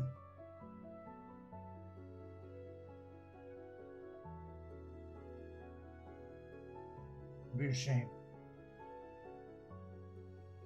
I'm with a group of strong people, okay? And I've lived by the skin of my teeth more times than I can count by now. Fought in a burning warehouse, met the Ashbringers and lived, survived an all-out Fey brawl on a train. Think professional arena, I might have a chance, okay? he, slams his fist through the torso of the dummy, and then he just rapidly turns to you. Your friends aren't strong enough. You are not strong enough. You think you're hot shit? You're not. I know I I'm trained not you hot fucking shit. well, but you're not good enough. They're gonna fucking kill you. It's what they do. You don't think I fucking know that? That I'm not good enough? That I came here to get your help knowing I'm going into a place that could get me killed? I gotta go. There's nothing that I can do about it. I'm gonna end up in that ring. So I'd rather go knowing that you training me than by myself, alright? Listen, you don't have to tell me what your beef is, alright? You don't have to explain yourself to me. I know you don't want to. You don't have to. But the people in that ring with me, my sister, my friends, if I go down in that ring, I need a coach able to tell them to come out. Okay?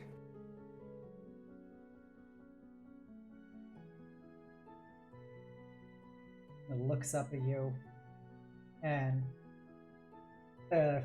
some of the training dummies basically had like straw inside of it has embedded itself in his hands and arms, and it's slowly bleeding on the ground. I lost some of the best friends I ever had in that arena to those fucking Barramars. They were better than you. They were better than me. But you want to dig your own fucking grave? So be it. Just... I did what I could. I did what I could for you. I did what I could for your sister. Coach, you don't gotta be there for me. It's not... Seeing me die, I don't want you thinking it's your fault, but I know you'll be thinking that. All I need you to do is to throw the towel the moment I go down, okay? If they're gonna kill me, you need to throw the towel and get the others out, okay? If you were the coach for you and your friends in the past, and you had that option to make that call to pull them out after you went down, you'd do the same, wouldn't you? You'd ask for the same thing, yeah? Yeah. You notice he's really straining right now.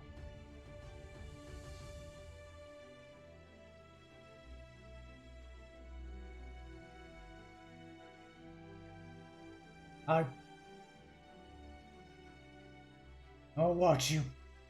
And I want you to know, whatever you do, don't fucking listen to him. Don't ever take a fall. Because once you get down, you ain't ever coming back up. And neither will your friends. Alright, just promise me you'll get them out if... Promise me you'll tell them to get out if it comes to that, okay? That's all I need to hear. He's gonna grunt. You, now that awkward conversation's out of the way, you still seeing Paige's teacher on weekends for ramen? The fuck you know about her, teacher? They two spend an awful lot of time together, even though you supposedly don't like each other. Yeah, she's a fucking bitch. But she pays for the ramen. Just, if you want to do me the favor and pass the awkward news I gave you to her and tell her that her protege is going to be in a death ring, I think Paige could also burn some mileage off this awkward conversation, is all I'm saying.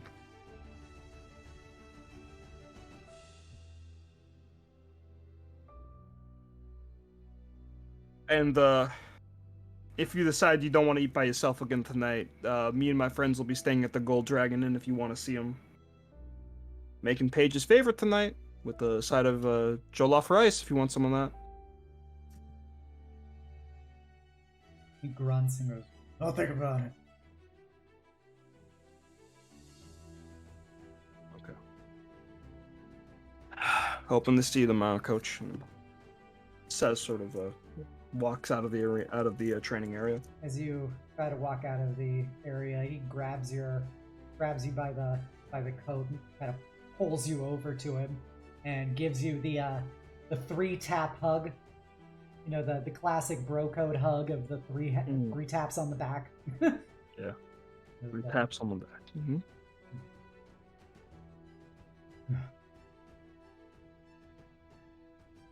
Fucking fight like hell.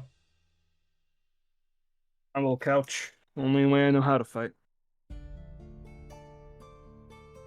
At least you got that, since nobody apparently thought you'd have any sense. How could I learn how to... What room in my brain could there be for sense with all the fighting you drove in me? Gives you a fucking sucker punch to the ribs, knocking the air out of your chest. Instinctive goodbye, I elbow him on the forehead and head off. Alright. And Obs, really quick before I go to Gold Dragon Inn, Yeah. Paige initially told Cess to meet her at the store. Uh-huh. So Cess is gonna go to the store and be like, Auntie, were they here? Yeah. Oh, All those is that- fuckers didn't... Yo, Sis! Welcome! You hungry? my sis- You look like you're not eating enough. I'm making an extra big buffet dinner tonight, so do not worry. Did my sis come by here? Oh, yeah, your sister came by and she had those wonderful people with her. And she kind of fans herself for a bit. Oh, that bozo, she said to wait for me. Okay, alright, I know where she is now, alright. Thought she'd wait for me here. You know what? Seeing as I'm in the neighborhood, I'm gonna get something. It was nice seeing you, Auntie. I'll see you in the morning, maybe for breakfast sandwiches, I don't know. I love you, see ya. And she Well, says, please like, feel free to bring your friends back! I will. I know that you're type just from me looking at you. Says walks out, quickly runs back to her apartment where her and Paige live. You don't have to describe it. We don't have to do a whole scene for it, Obs. I just want to grab one book from that apartment and then run over to the Gold Dragon Inn. Okay. Alright, so as you do that, you guys arrive at the Gold Dragon Inn. Do you wish to wait for Cess, or do you want to go in and get your room? Considering she might not be too far behind, I'll opt to wait at the front for her. Okay. It'll be about 10 minutes before Cess arrives on scene. Back on the Middle District, you know, the air is cleaner here. Still that smell of sweat and people put together, but you can actually see the sky a bit from the Middle District, unlike in the Lower District. Everything's much better maintained. There's actually guards walking around pretending to do their job. And you see Cess coming up. Didn't keep y'all waiting for long, right? No, just in time. Good. So what happened to waiting for me at the store? You know how Auntie is. I was just really trying to get out of there as fast as I could. I'm sorry. Seemed like a little domestic dispute was going on. We didn't really want to, intrude. You know, they may tease each other like that, but they're gonna be making out a storm later tonight. Gonna be committing to page 327, if you know what I'm saying. Oh, so their arguing was a good thing? Oh, I mean, yeah. Love come from what I've seen, not what I've done, but love comes in many forms, Juby. Right. Fruhling just kind of like sitting to the side, just kind of keeping an eye out on things. They kind of perk up at hearing this described as a page 327. It just looks over and says, a 327? There Might was I one- inquire what that means? Yes. Oh, it's a book that I read. I think I let Jubilee borrow it, actually. Oh, no, I didn't get to that kind of material just yet. We started with some I didn't get to page 327 yet. Page 327 is very good when you arrive to it. I definitely recommend taking your time reading it. I'll do that. You know, I can't say that I've read very many books, but this seems a bit different. Well, it's a romance. Romance? Mm-hmm.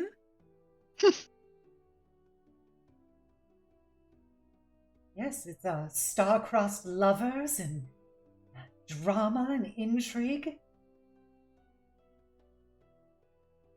It is very nice. Yes. Whenever Jubilee is finished, you're more than welcome to borrow it. give it a glance over. Seems a bit different from my usual tastes. However, something like that can be enlightening in many ways. Maybe it'll give me a better view on how it is that you folks think, or something of the sort. Oh, well, I wouldn't read too much into it. I just thought it might be interesting. Oh yes, very interesting. It's very enthralling. This is the most confident I believe I've seen Paige and Sylvana be about this page 327.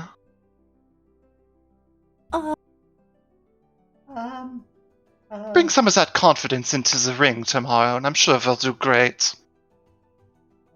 Yes, we'll all channel our inner page 327. She kind of looks around awkwardly. Says is not saying anything, and instead of walking inside to get the room up and running. Yes. Well, we should check out our rooms. Yes. Yeah, let's head on in.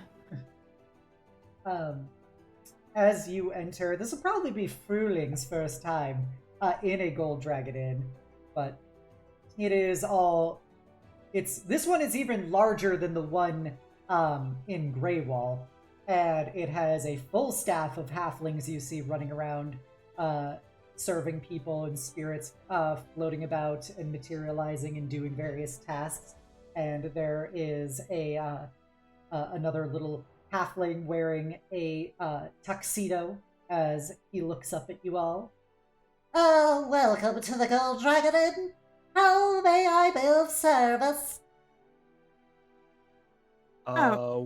We're checking in.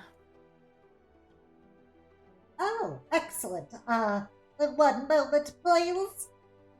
Takes out the scrying screen and holds it in front of you guys for a moment, and then goes, "Oh yes, you were just booked for rooms here."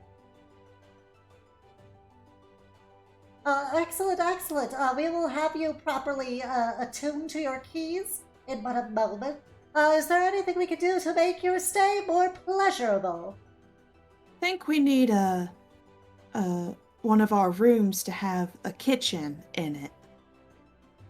Of course. We can materialize a specialty kitchen area for all of your purposes if you wish to go about creating your own culinary perfections, or perhaps you can always utilize our staff mages and staff spirits to be able to craft you the finest hospitality available. Thank you.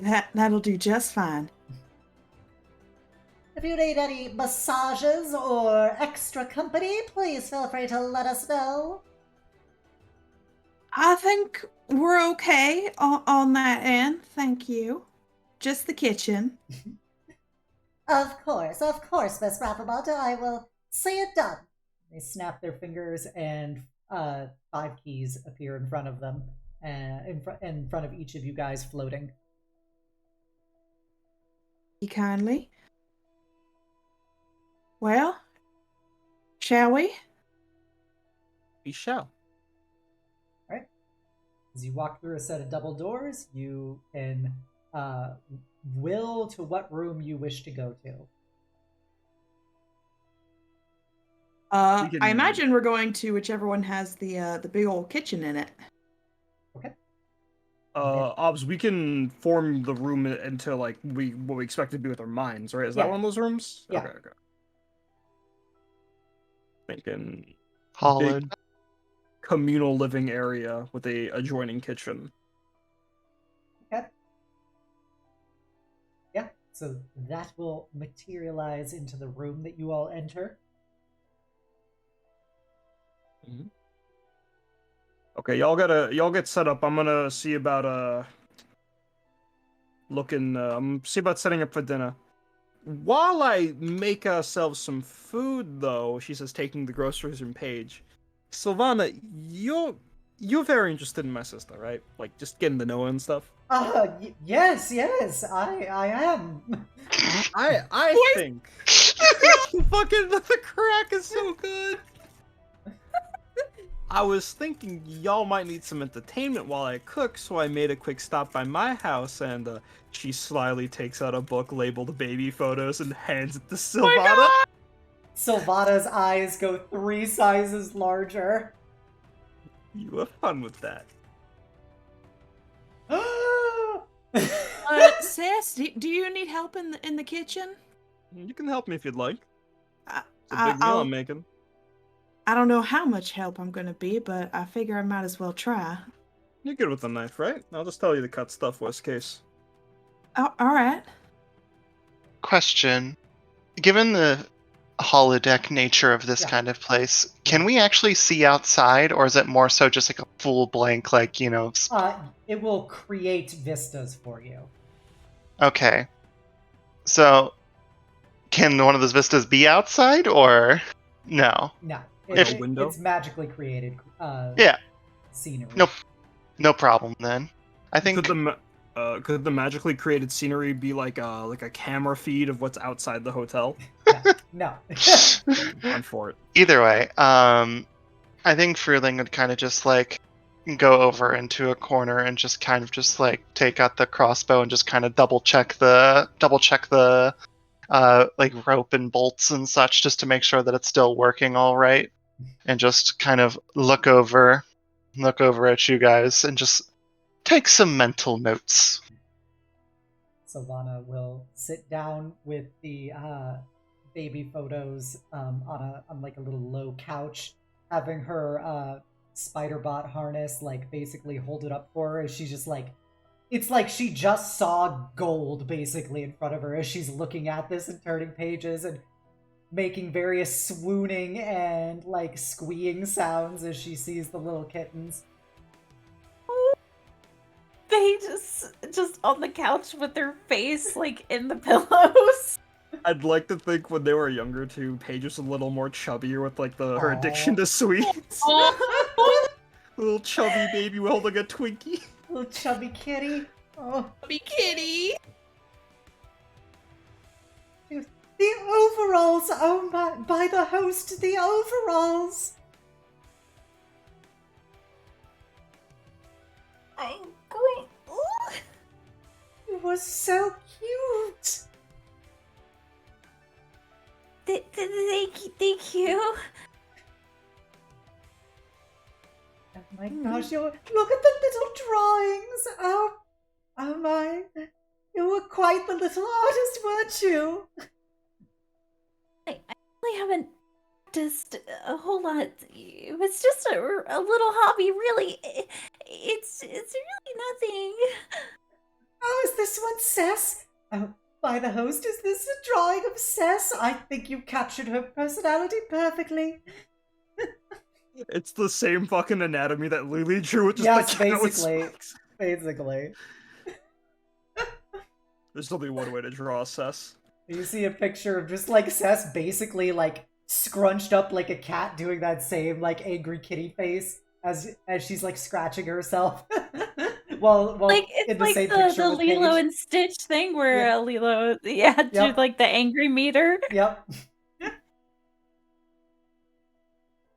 Oh, her little clothes are all ripped. Was she in a tussle?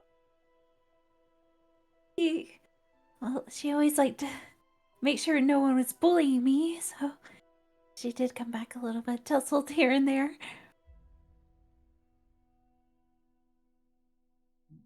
She'll giggle and she turns another page and you see her like smile kind of drop a little bit as she sees this picture and turns to look at like you and then turns to look at Cess. Goes, oh, she was quite beautiful. As you look over and it's a picture of your mom holding the two of you. She was, wasn't she? Most beautiful woman in all of Sharn, they used to say.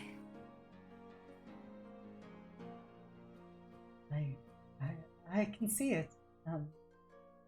You both look just like her. Looking at the picture, you could kind of see she's got a bit longer hair than both Sess and Paige, but still of that blondish, more blonde than the brunette.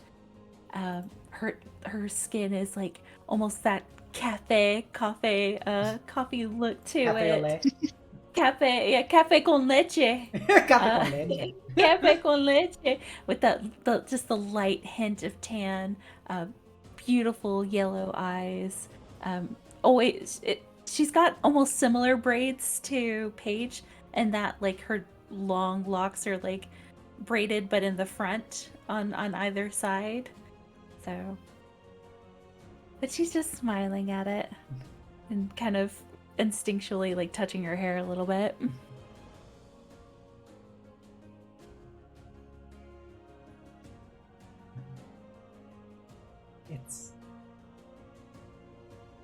It's wonderful.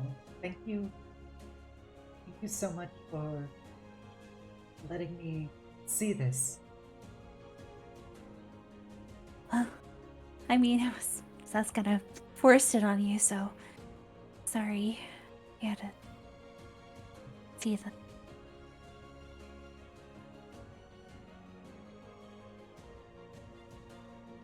But I know Sharn is our home.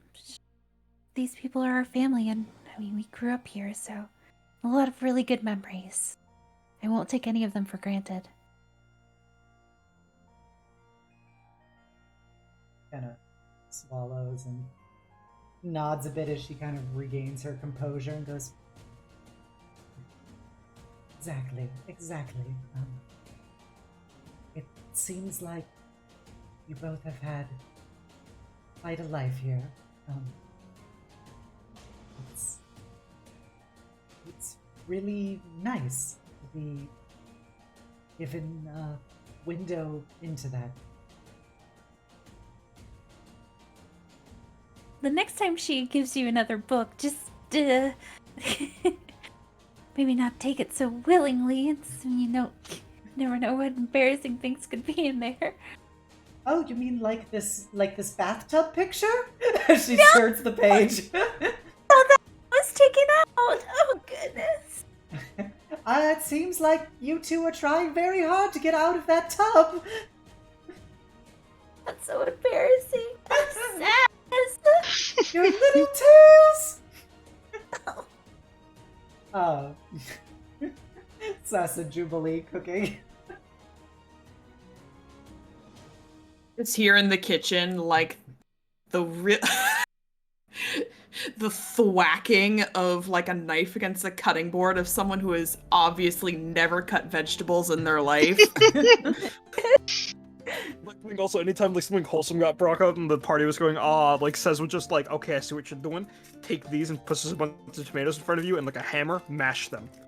Oh, just like right on the board, or just mash them.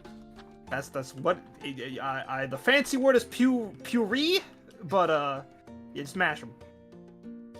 A hard thwack and like tomato just goes everywhere. Yeah, you get covered in tomato juice.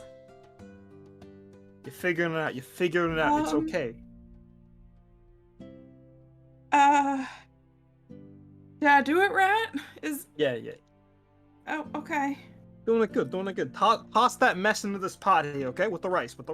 Oh, even what got on my dress? Probably not that, but I appreciate the gusto. We'll just get some more. It's a good thing Paige brought a lot of extras. I think she knew what was gonna happen. All right. I'll be more gentle with this one. It's okay. Cooking can be about strength. Here, I'm gonna use you like a food processor. You're gonna hands you a bowl, hands you some spices. I want you to grind these up as hot as you can. Put mortar and pestle. Okay, I can do that and just start grinding away.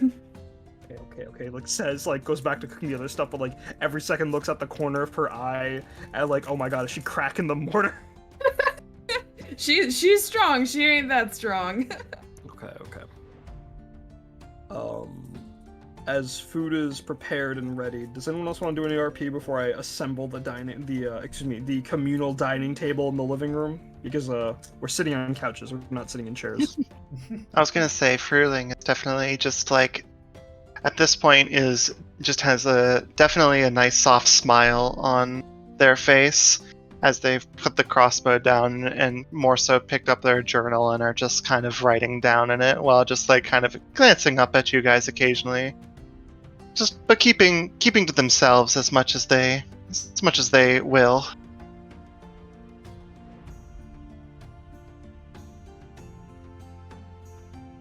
Bro, you don't mind communal eating, do you? Well, not a bit. Be glad to see what it is that you folks have on the regular here. We don't usually cook. We usually have our housemaid do it for us, but it is nice once in a while. I think I'm getting the hang of this. So this is not exactly usual for you folks to be living in such high accommodations, is it? Oh, what? Well, Judging by the fact that the two cats here are a bit more from the lower districts of Shan. Well, you seem to carry yourself pretty well, Jubilee. And starts putting his paw near the pot. Prince, hang on! Don't get your little beans in there. Please don't.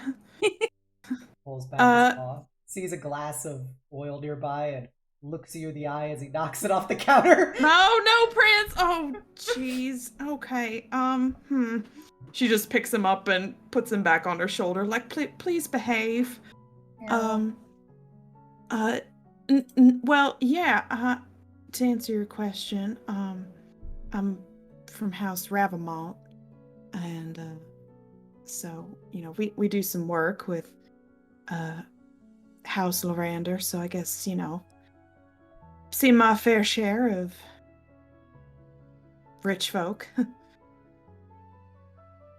Would I know then either of those names? House Leander is the dragon-marked house in charge of all basically naval-oriented things, everything that involves boats and everything that involves airships. They're a half-elf house. Well, just because you're from a place of success does not necessarily mean anything on your being, and you seem to have a bit of a homely touch to you when you want. So. Oh, I reckon that's from playing caretaker for a while.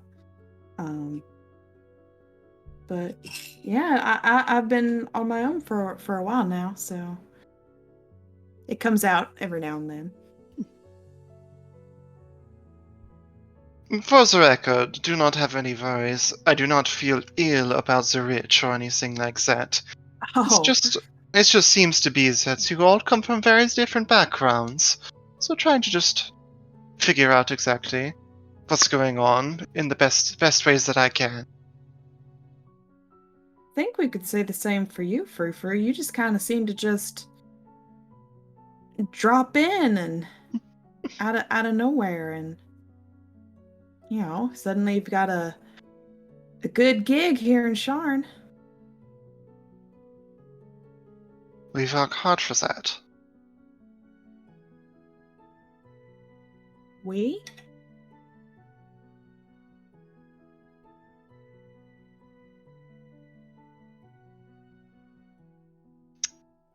Tomorrow, if we live.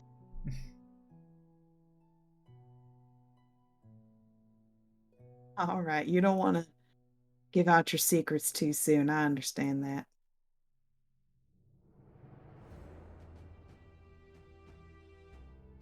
It's not that I don't trust you, it's just. When it comes to certain things, you just have to keep it close to your chest. Oh no, I understand. I don't trust you completely yet, so. As you should. Or rather, as you should not. Whichever way it goes. Just know that. Kind of my job to be distrustful. I have all of your best interests in mind with everything that I do. So, you know. Trust me as far as you can throw me. And I promise don't know. that. I might be able to throw you pretty far. Feel free. Could be useful.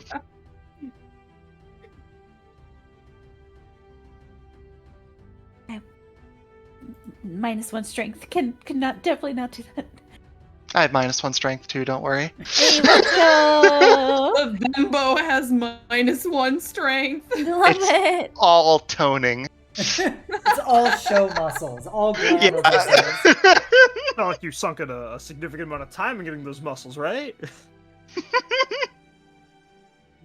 You just have like the dehydrated, constantly flexing muscles for like Hollywood.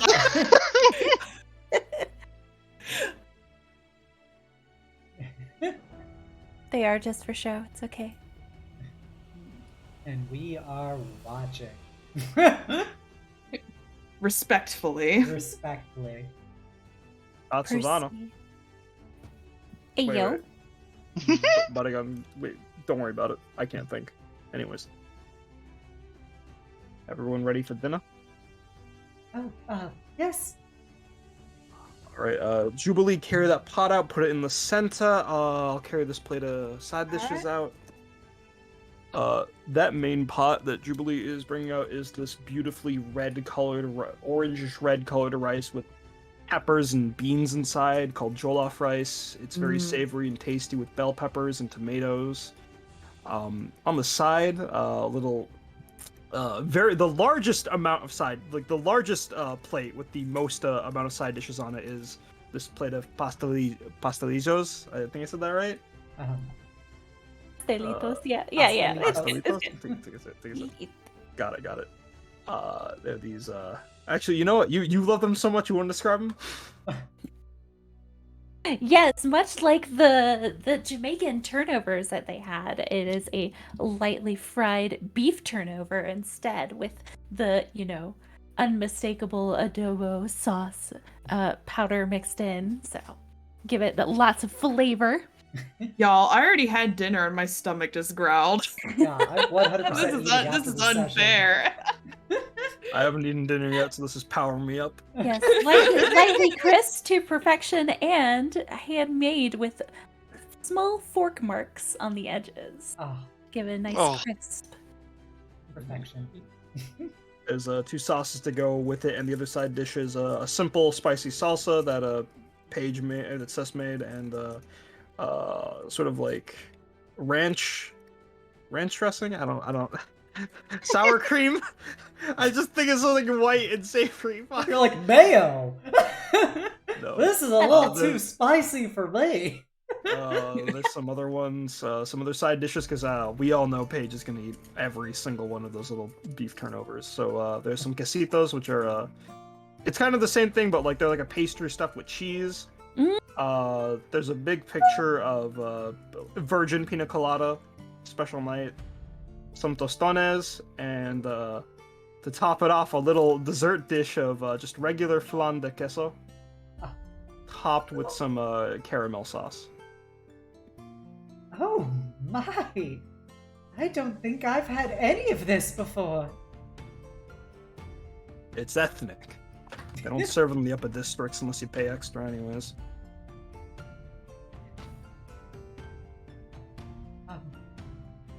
Alright then. I look forward to trying it all out. Just word of warning, you guys might want to get on those pastelitos before Paige does.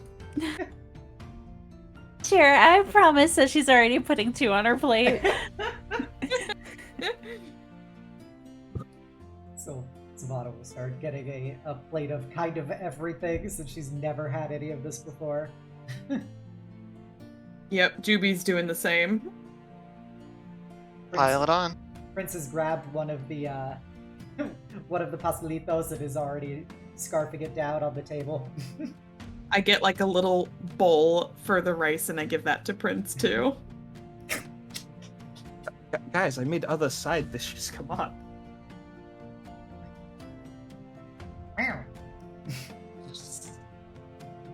Cats all What? share the same goddamn taste. You like this too, Prince? You're okay with eating like people food?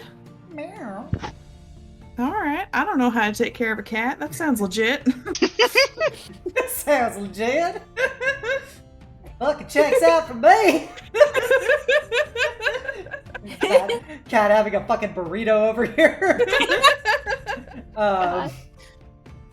So yeah, he'll just like kind of patter around and just eat like random things out of the meal, just right off the plates.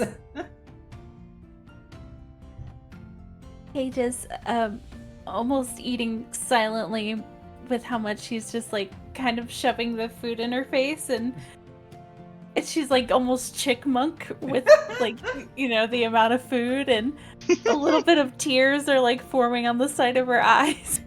She's like sort of crying, sort of eating. Sis, this is really good. Yes, you did such a wonderful job. I've never had these flavors before. And the salsa is... The salsa's hot. The salsa is hot. It says conjures up a mango and slices a few slices in there to like balance off the spiciness. You really have not had anything like this, have you? No, it was never really served where I came from. Well, spicy food can be very lovely. Highly recommend you Aw. try what you can. This reminds me of my mama's cooking. It's more so really seasoned than spicy. You I know, tried to tone it down just in case anyone couldn't take it, but I'll note your dietary restrictions, Silvana. No, I'm very strong. I can handle it. oftentimes when you very have it flushed. so often. As she's scarfing these mango slices into her mouth. Oftentimes when you have something so often, you kind of become a little bit numb to the spice level of some of these things. So, you know, you can always just be a little bit weak to the spiciness. The natural spices. This just really hits the spot. I mean, my mom, she didn't cook very much, but oh, when she did, it had a kick to it. Well, anytime you feel like trying that cooking again, you just let me know, Jubilee. I'll make it for you every day if you want. Thank you. Eventually, Delicious, sis. Thank you. I'll be sure to give Lily the recipe too, so she won't,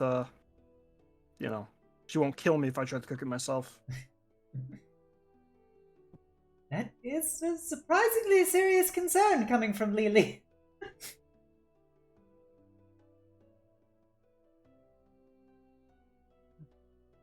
Jubilee, I'm kind of surprised your mother would cook meals for you.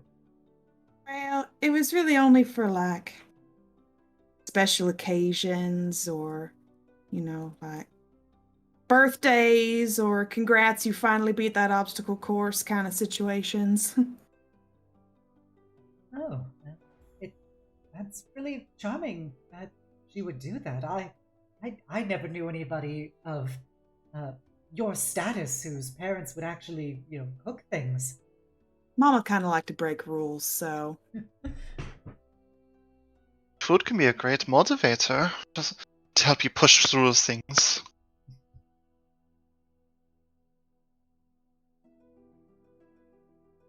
It's so refreshing to have such wonderful food lately. Between Lily's cooking and this, you all eat incredibly well. Now, if only we can convince your neighbors that we're actually feeding you, and looks over at Paige. I mean, to be honest, going off those baby pictures, I got no complaints with her keeping that body type. Every day is a feast with you folk. Of course. We could die any day, might as well enjoy the days we do have, yeah? You're here? A lovely ideal, indeed. We will do everything we can to ensure it doesn't happen.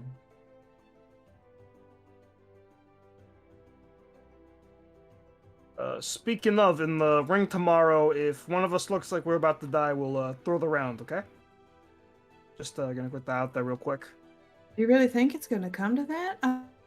Not really a death match. Boromov family might not be able to put a hit on us outside the ring, but if things inside the ring are not rigged in our favor, well, I just want to make sure you guys know that it's okay to duck out if you gotta. For what it's worth, just so we can have all the cards at the table. I've got 2 of these bad boys, and they reach into their pocket and pulls out 2 greater healing potions. Oh, God Very, bless. very willing to use this. Also, bit of, and kind of snaps their fingers and says, a bit of magic in the fingers. That can help us these kind of things. Not my forte, but you never know when you're going to need it in a pinch. Wow, glad to see another professional who knows to bring healing. Ain't that right, Juby? Oh my god, look, I'm sorry. Now, for how we kind of work, is, of course, go wherever you feel you'd be best utilized.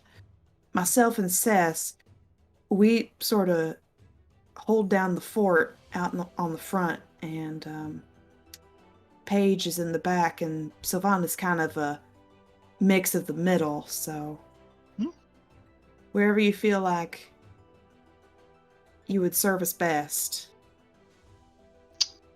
And they have their crossbow just kind of leaned up against their side and just kind of slaps it and just says, this old thing prefers to stay a bit farther away. However, in the case of a scrap or something, you can trust that I can get out of there quickly. Or, brawl it out. Have you ever met an Eladrin before? I don't know that I have. Just like the seasons change, so can I, but you can also slip into a bit of a space that allows us to move very quickly. So I can take care of myself in many cases. At least once or twice, Savannah. Be it the case, you're always welcomed in the back with me. I was just about to say, I think more what I was implying is, You want me to keep them safe? I think we need someone to keep tabs on Paige. Not that I don't think Paige can't handle herself, but the last scuffle we found ourselves in, she found herself in a unwanted predicament, so Savannah will put her hand on Paige's knee. It was really scary. I thought I was away enough, but thanks to Sylvana and everyone, I got out of this situation, thankfully.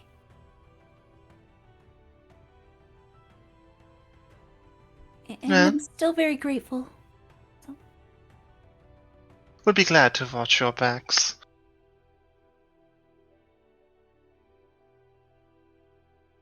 just don't go putting bolts in them. You still think that I would do that in the heat of the moment? I don't know. So that's why I'm gonna likewise keep an eye on you too, Frou. It was a correct decision, as I have said. Even if I think that you should view me as 100% trustworthy, it is very smart of you to not. Just as a general rule of thumb. Well, we all have to start off somewhere. Trust is truly earned, and where better to earn it than the heat of battle? True, I mean, it's how we all met. Yeah. They says that this event tomorrow's 3 rounds? Sounds like it, yeah. Gotta go through 2 to get to the big guy. You're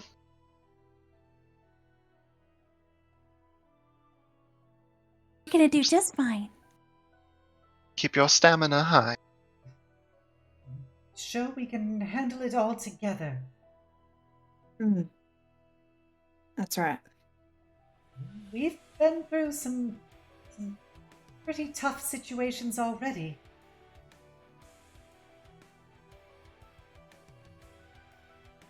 Sass, you've seen these arena fights, right?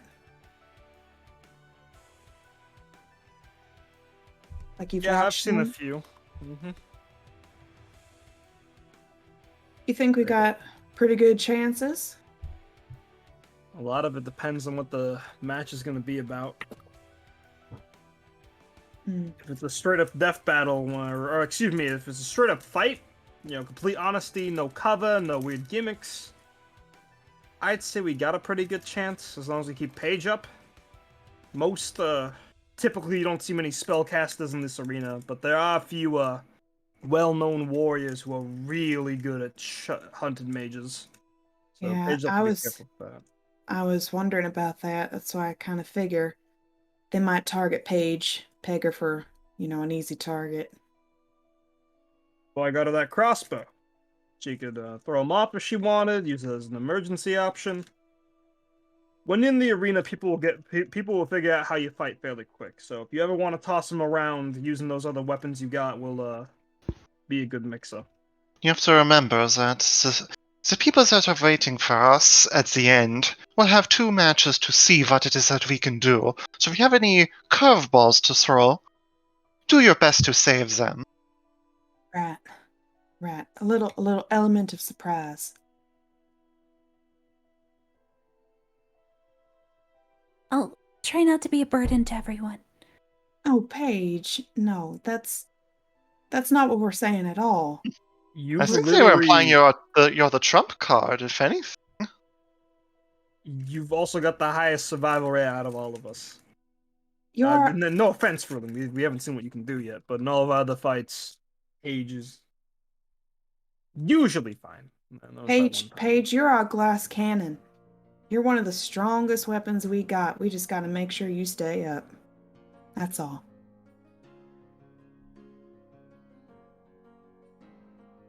I'll definitely help with that. I know you got this. Thank you, guys. Wouldn't ask to be with a better group of people. Silvana will raise her pina colada. Jubilee's got like this grotesquely large margarita. Cheers to that. Rose gold. Rose gold. Gold. Looks like we're golden then on that name. At least it's pretty rosy.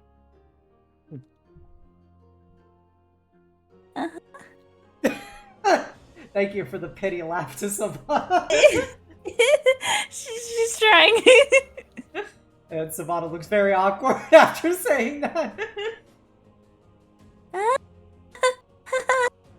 She's trying to do it a little more enthusiastically. Drinking her pina colada. 327, everyone. Alright. That was a tasty dinner, but we should get rest tonight, okay? No heading out for any fun activities yet, alright? Alright. Juby, promise you, first time we get the chance, I'm taking you out, okay? Okay, alright. I remember, I promised. Prince, get your feet out of that bowl. Come on. Come on. Yeah, it's empty. You might as well use it. Oh, jeez. I don't want to encourage bad habits. Prince then curls up in the bowl. Oh, jeez. Alright. Just picks up the bowl with him in it. That's gonna be his bed for the night. This pleases him. I say as my cat is literally rubbing his face on my mic. Thank you, Wesley. All right. With that, does everybody go to their bedrooms? Yep, looks like it. Assume Cess and Paige are sharing a room again. Yeah, unless she wants to share it with Sylvana, Cess will understand. Oh, no, she will share the with us. Okay. All I got a bit of RP I want to do with Paige before we end the night, so we're getting to that point. Yep. So you get to each of your different rooms. You may RP with your page. Thank you. Our Paige. Oh, Well, Hey sis, you feeling alright? other than a bit of nerves but the food definitely helped. Thank you, Cess. At least I could do before. Oh my god, I thought these walls would be soundproof. What the fuck? Who's got a dog in here? Yeah, you know, Sharn. It's always a little loud. Yeah, there are those rumors about the crocodiles being in the sewers, but anyways, listen, sis, least I could do, given what we're doing tomorrow. But you okay, by the way? You found me showing me your baby pics to everyone?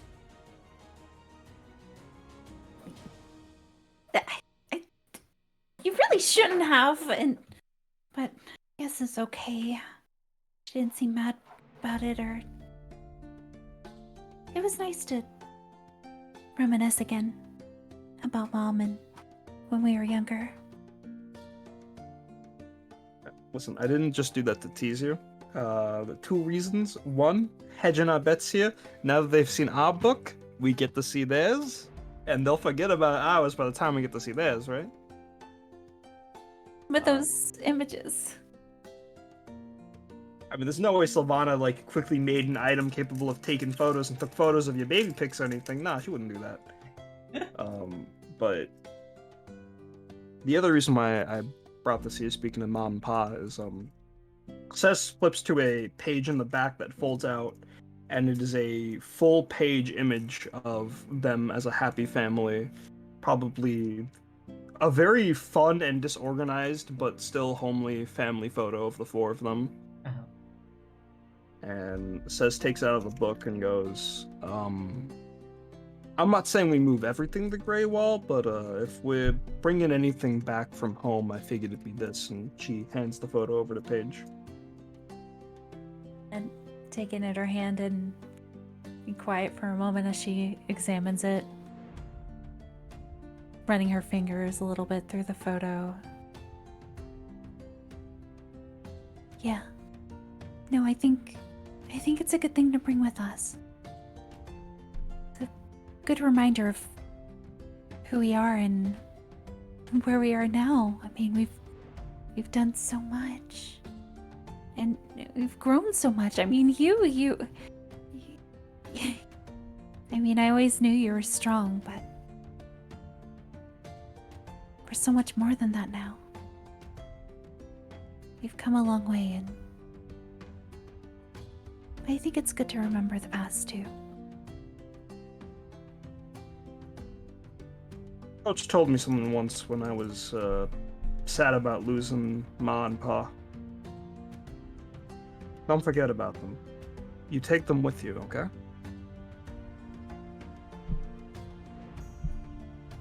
I tried to forget. Don't forget. You carry them with you, okay? And she points to your heart. That's how you keep them around, okay?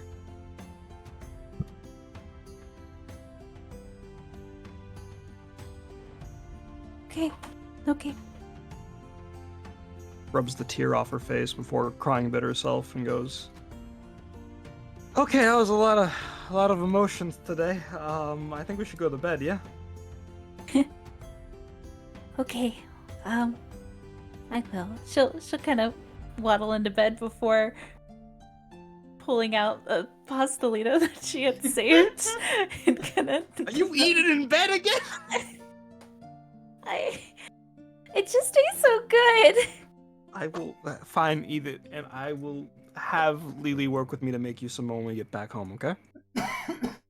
Okay. And a bit of happy news to end the night on that you can think about while you sleep. My coach is still seeing you teach you. Oh, goodness, are they really? I could have sworn they would have torn each other's heads off by now. Well, she's paying for his ramen. Like, that's a big step, yeah? And then I'm assuming the night goes on gossiping like that before they fall asleep, yeah?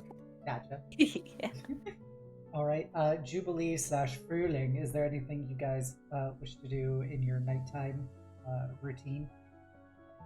Not particularly, aside from trying to,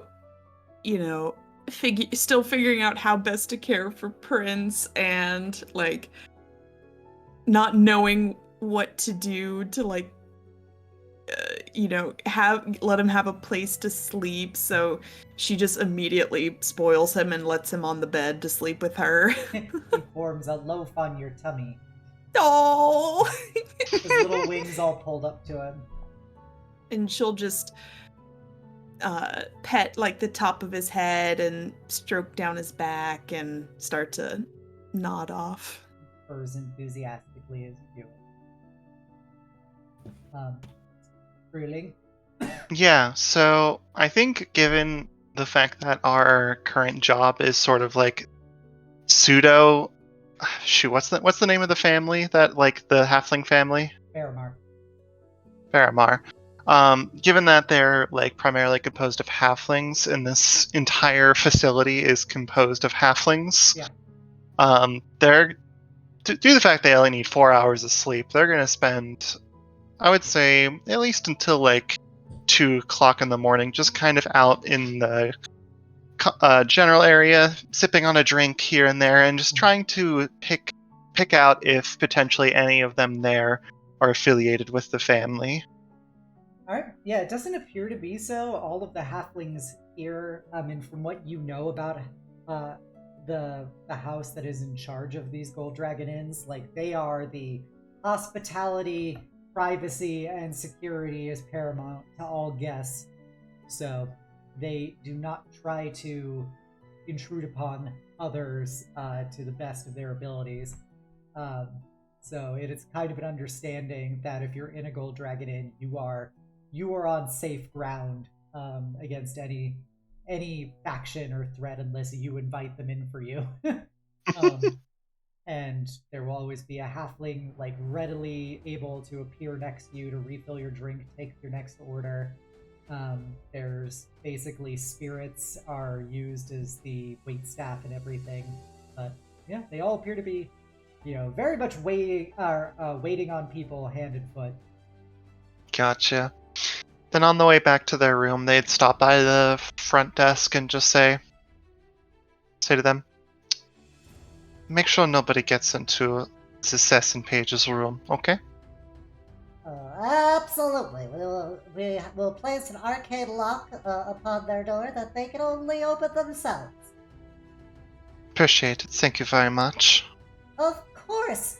Herr Fruhling.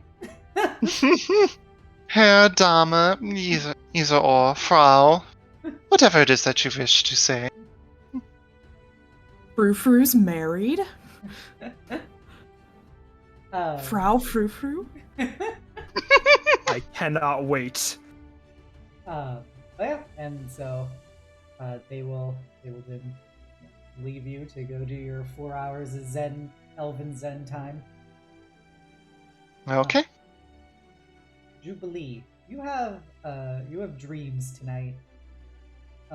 I thought you might say that. Yeah. This time it is you are in a great, like, wooden hall of, like, there's trophies of monsters and animals of, like, planar origin and stuff all along the walls, and swords and spears and axes and bows are arranged everywhere. Massive, like, sylvan banners flowing from the rafters as you see your intrepid companions, Paige and Cess and Paint, and Silvana around you, and you're drinking and feasting, and it's just this absolute feeling of camaraderie. And you look down the tables, and everybody is linked to you via those kind of spectral chains coming from their collars, and they are bound to you, but you feel all of them as if they're extensions of you, even though they're very clearly their own entities. And so you can taste what they're tasting and be able to feel what they're feeling. And, in turn, you just, with but a mere thought, you can direct them to, go grab this for me, or, please, pass the mead, things like that, and they'll just immediately reflexively do it back to you, very obediently. And as you look further down the tables, you see more of those Fey hunters from the train engaging in the revelry, all speaking Sylvan, which you can very clearly understand here, despite not being able to normally speak it. And it's just celebrations, and you see a massive armored figure with a great dark cloak and a helmet that has great antlers coming off of it. And you just see that one blue cat's eye and one green cat's eye gazing from underneath their hood as they sit at the head of the table. And it just feels so right. You look at your hands, and they're much thinner. They're more elegant. And as you see your reflection in a particularly shiny plate, you'll see your features have become more refined, more pronounced. Your horns are a bit more feral, a bit more like antlers than the traditional ram horns you have. Your teeth are now very much serrated points, and your eyes are that same blue and green cat's eyes looking back at you. And as you're about to have another drink, you are snapped awake by a knocking on your door. You can still taste the venison and meat on your tongue as you awake. Is Prince still weighing me down? He's actually looking at you, he's looking at your face as you wake up. He's lazily looking at you with those bright violet eyes. Good morning, Prince. I had a crazy dream. She'll sort of rub her eyes and sit up and put on her fluffy pink dressing gown and open the door. It's Silvana. Oh. She's looking a little haggard.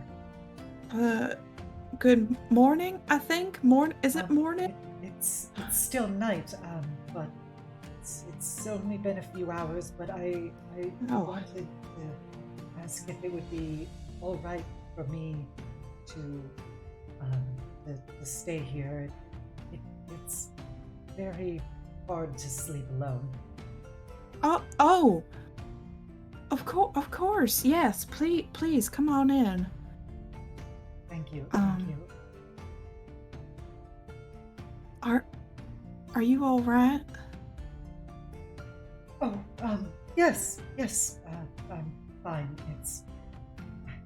It's been so many years, I've kind of forgotten what it's like to be alone, and it's just very hard to settle in. And the last couple days, it was all of us together on those beds back in Greywall, and I couldn't get comfortable just being left to myself.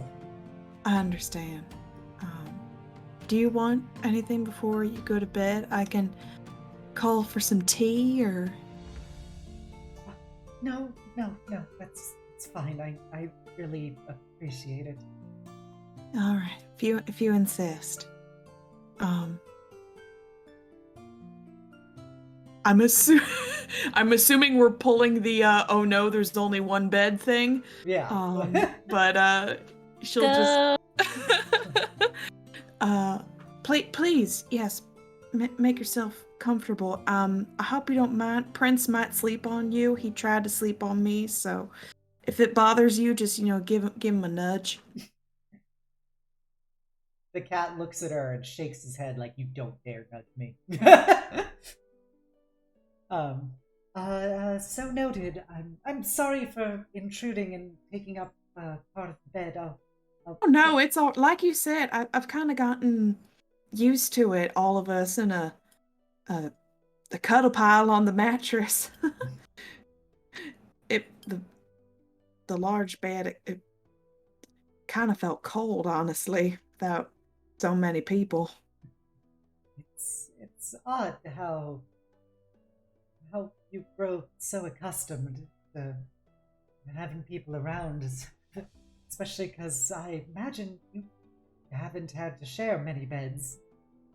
No, no, I always had my own space, my own bed, and it felt kind of silly, bunking with so many people, but I've gotten used to it, and I don't know, maybe I'll even miss it once we get the addition to the house. I don't know, but anyway, and she'll crawl back into bed. Sylvana just basically takes off her her coat and tunic and pants and everything. She's wearing basically shorts and a tank top, but she's not wearing like her full gauntlets, but she is still wearing gloves, like very form-fitting gloves onto her hands. And she never takes off her gloves. I like to picture Jubilee's pajamas, perfect, like matching pink silk set, like her name embroidered on them. Yeah.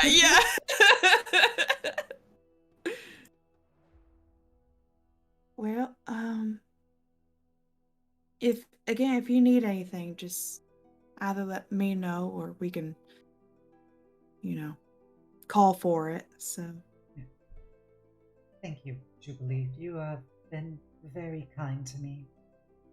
Of course. We're happy to have you here as part of the team and part of the family. If you decide you like us enough, you'd like to stick around. I don't really have anywhere else to go, and you've all been so kind to me. I kind of don't know what I would do without any of you. I know that sounds strange. It's been such a short amount of time.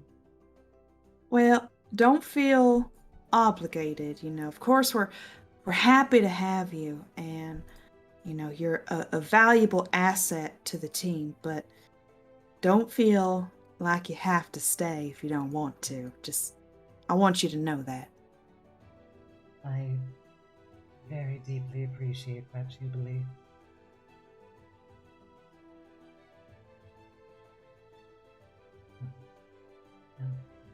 Good night. Good night. Snuggle into the covers next to you. And Prince will kind of arrange himself between the two of you for warmth. Aww. And he'll actually put his little wings on each of you. Aww. And when you go back to sleep again, you just instead of that hunting lodge atmosphere, it's just what appears to be a vibrant forest of perplexing colors and almost cyclopean-sized trees, and it's just all manners of sounds and smells, but it's like a very serene naturescape for you. And that's the rest of your dreams, is just wandering the forest. Mm. All right. The next morning, everybody is awakened at their particular times that they choose to awake.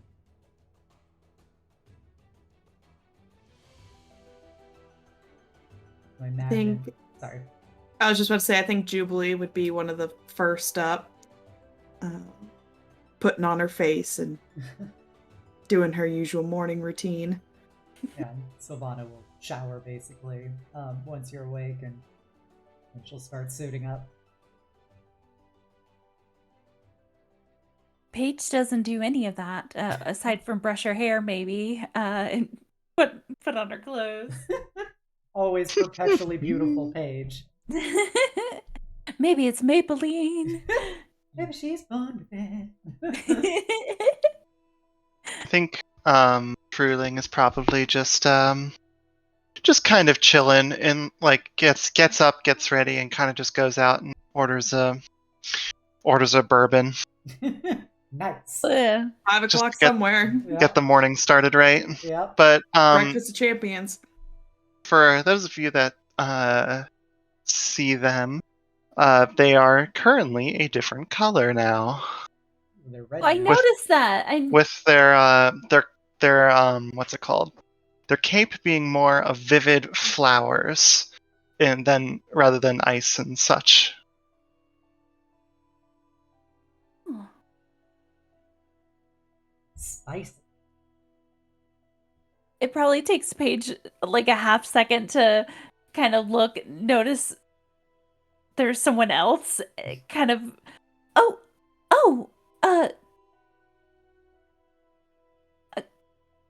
Fruhling?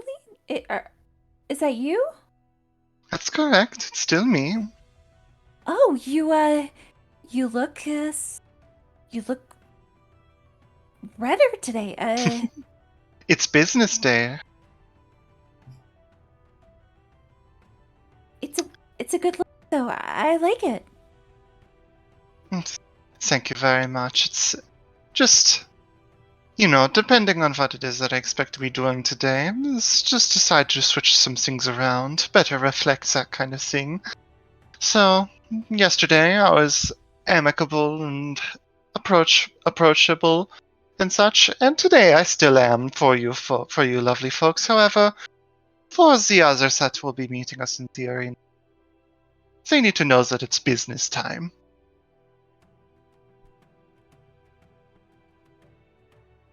Good.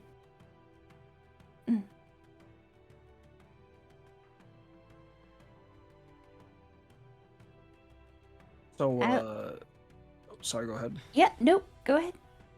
You, can just change like this on the fly, or? No, not quite on the fly. Every night. Spend enough time in trance, can switch the season that I choose to represent. Oh, that's so interesting. So yesterday it was more of an autumn. Today it's more of a summer. That's doing the mental math of our last party member was someone who could change, who could transform, and also who flirted with Jubilee. Now we've got a new person who could change form and also flirted with Jubilee. Maybe Juby can attract the type? I don't... Whatever, I'm making breakfast.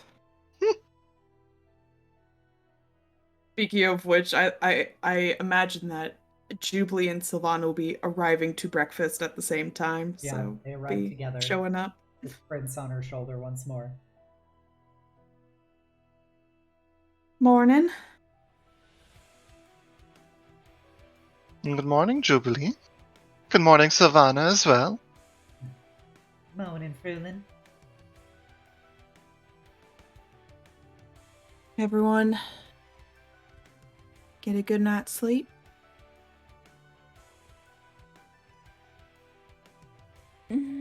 Yes, it was good to, it's not home. I mean, being here, but it definitely felt like it. It was nice. Oh, the mattress was divine, though.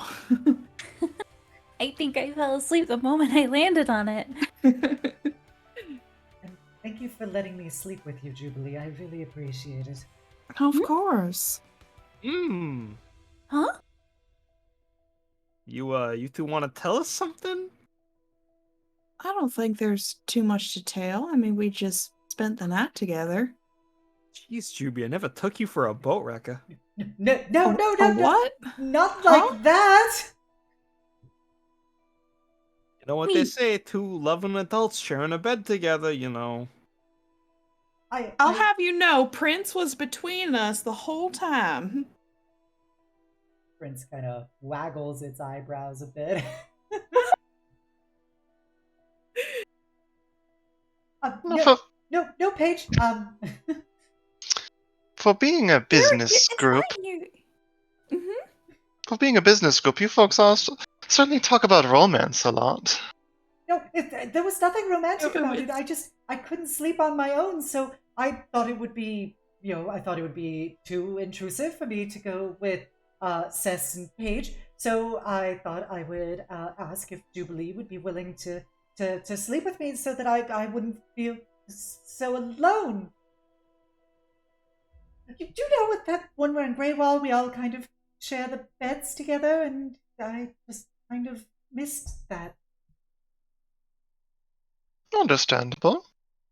Nothing inherently romantic about it. It's two people keeping each other warm.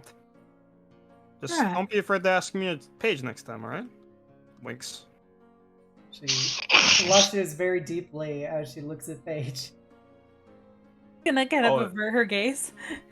And Fruhling, we're kind of tight-knit after, nearly dying next to each other a bunch, so give it some time. You'll fit in too, alright? Understood. Have an idea of what time or around what day, like time of day the tournament is going to take place? It is going to be at about, yeah. Okay. So all right, I'm going to wait a little bit longer till like we get towards the tournament to cast mage armor. Yeah.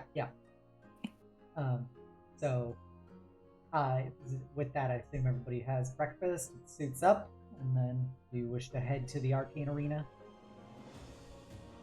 Cool. All right. Yeah, you all have a very filling meal. Ride up to the arena. It's a massive structure, and it's basically its own set of towers in Sharn to create this massive arena. And you see people beginning to flood in from across the city.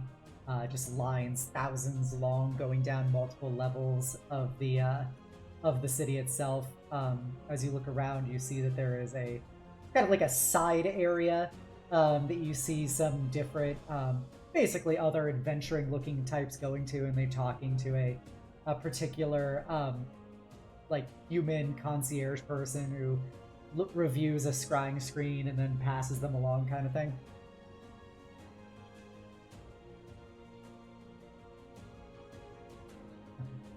Maybe that's where we're supposed to go? Yeah. Sorry, I just, I've never gone into the actual arena before, so it's a little, it's a lot for me to take in. Nervous? Not nervous, just, excited? Confused? You know, excited can be nervous at the same time. Oh, nervous. Very nervous. Very nervous. I'm definitely not as nervous as those two. I mean, all we gotta do is just beat up some fellas and get paid, so I say let's do it. Alright. Let's head in to get scryed, I guess. All right. You approach the concierge. He looks up at you a lot and goes, What's your team name and registration? We're Rose Gold, and we were registered by an LD. He looks at the scrying screen. Yep, I got you here, Rose Gold. All right, you just follow the designated pathway that'll take you to your locker room. You wait there prior to the start of your match. You indicated that you guys are ready to immediately jump into this. Kind of surprising to me. I've never seen you all before on this circuit, but the world's a crazy place. So, just quick parameters. 5-person team. You're gonna do 2 rounds today. you manage to make it through those 2 rounds, you'll do the final round tomorrow. There will be a brief rest period between the first and second round. While you're within the arena itself, you will be magically monitored and maintained. If you are quote unquote incapacitated, you will be teleported back to the locker room. Your first 2 rounds will be against magical constructs, so be prepared for that. I don't know what they are. I do not know what the arena setup will be. Be prepared for anything, and best of luck. Appreciate the enthusiasm, big guy. Uh-huh. All right, come on, guys. Let's get in and get ourselves settled. All right. All right. You follow deep into the building, and you can get to. It's specifically a locker room attuned to you guys. When you go inside of it, it's a locker room setup. It also has some water and snacks and stuff already set up in there. There's also scrying screens depicting the overall arena itself, which now that you are looking into them, you can see this place probably could fit about 100,000 people inside of it.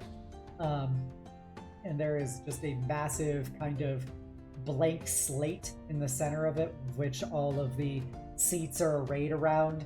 You see illusionary projections of different, what appears to be businesses and names of businesses appearing all around the arena, advertising various sponsorships and stuff. And you feel the thrum of the magic and the weight of the crowd as the place is filling up. Oh my, I didn't realize this was such a big deal. I do find it a bit curious, though. Fighting magical constructs hardly seems to be the spectacle that people would look for in an arena like this. Probably because we're newcomers. They're also the warm-up before the actual matches. And besides, you try wrangling into those creatures in this arena. Like, try getting an actual giant wolf in here without it ripping your head off. See how that goes. Also, for ethical purposes, no yeah, actual animals. monsters were injured in the creation of these fights. It's less so the animals and more so the lack of people. If the final round is against people, I would assume that would be the usual. However, that means we can show them no mercy in some ways, being magical constructs and such. This is also the semi-pro league, so in the pro league it's, nothing but actual people, so casualty rates much higher, get a bigger pay cut out of it, obviously, because you're not fighting magical constructs or whatever you call them. Yeah. So on and so forth. And since you folks are so worried about the possibility of death, hearing the thought that you'll be magically whisked away whenever you fall unconscious should be at least a little bit comforting to those of you that are lacking in confidence. Assuming Well, it works correctly. And if the Boromar family don't just turn it off when we just happen to go down, It's true. Let's We not are. think like that, though. just don't get knocked down. I'm just saying, we're apparently dealing with a bunch of cheaters, so don't take everything at face value around here. Fair enough. And she cocks her crossbow. Right. As the minutes drag on, and just when you feel like your nerves are going to get to you, you see a light flick on in your room that has a 10-second countdown to it. Oh boy, here we go. Give it our best. 3, 2, 1. And you all feel that magical teleportation sensation as you appear in the arena. And the crowd is all cheering around you. You just look up and you see people infinitely, basically, into the sky around you. And as we end for the night, you hear, And welcome, ladies and gentlemen, to another exciting round of Arcane Arena! And with that, we will end for tonight. Ooh, I tried Arc. Heck yeah! Woo! Actual combat. We do combat here? What? Combat? We next roll for sessions things? Are nothing but combat, I'm pretty sure. So I hope you all enjoyed your last major bout of RP. I just think it's hilarious that we literally went that entire session without making a roll. You don't We need did! to roll if it's not necessary. Exactly. No, I'm That's a totally one for RP. that. I just think it's kind of funny. I was just like, we literally didn't. We literally didn't. We are like this. We are, in fact. You don't like need this. dice to play this game. No, Mhm. you just need a quirky character setup. But thank you everybody for playing tonight. I hope you guys all had fun. I hope everybody watching enjoyed seeing this disastrous group of gays interact with each other. I cannot wait to see how gay Fru is. I'm waiting for it. Radiating. I hope you all have fun. Definitely be sure to check out everybody here. I don't have Lily's set up here, so I'll have to do that. Lily, be sure to check out our wonderful players by doing !point players. You can also go check out Lily down there with the shout out I just did. They're all amazing streamers and amazing people. Be sure to go love and support them. We will be back here this Wednesday for some Fallout New Vegas with me, so be sure to come on by if you want to see some wacky wasteland adventures. I hope you all had fun. I want you all to know you're all beautiful, amazing, and valid people, and I hope you enjoy spending your night with us nearly as much as we enjoy spending it with you. And never forget the most important part, which is that the world is better having you in it. And also, I didn't stream on Friday, so by the way, last Saturday was my birthday! Your girl is 3,400 years old. MILF prestige. Yep. Let's go. You're officially Rule 34 years old. Yep. Oh my fucking god. Oh There my is porn God. of me out there, so. We love you guys. I love yous guys. Alright, so we will find a wonderful person to go raid tonight. Let us raid. It's been a while since we raided Princess. She is doing Phasmophobia. She's a wonderful Ice Doggo VTuber. If you're a follower, please copy down the call to hugs. If you're a sub, please copy down the knight's message. And let's go send Shirahime lots of love in her goofiness. Wrong thing. And don't call her cute, because she gets very embarrassed in Tsundere.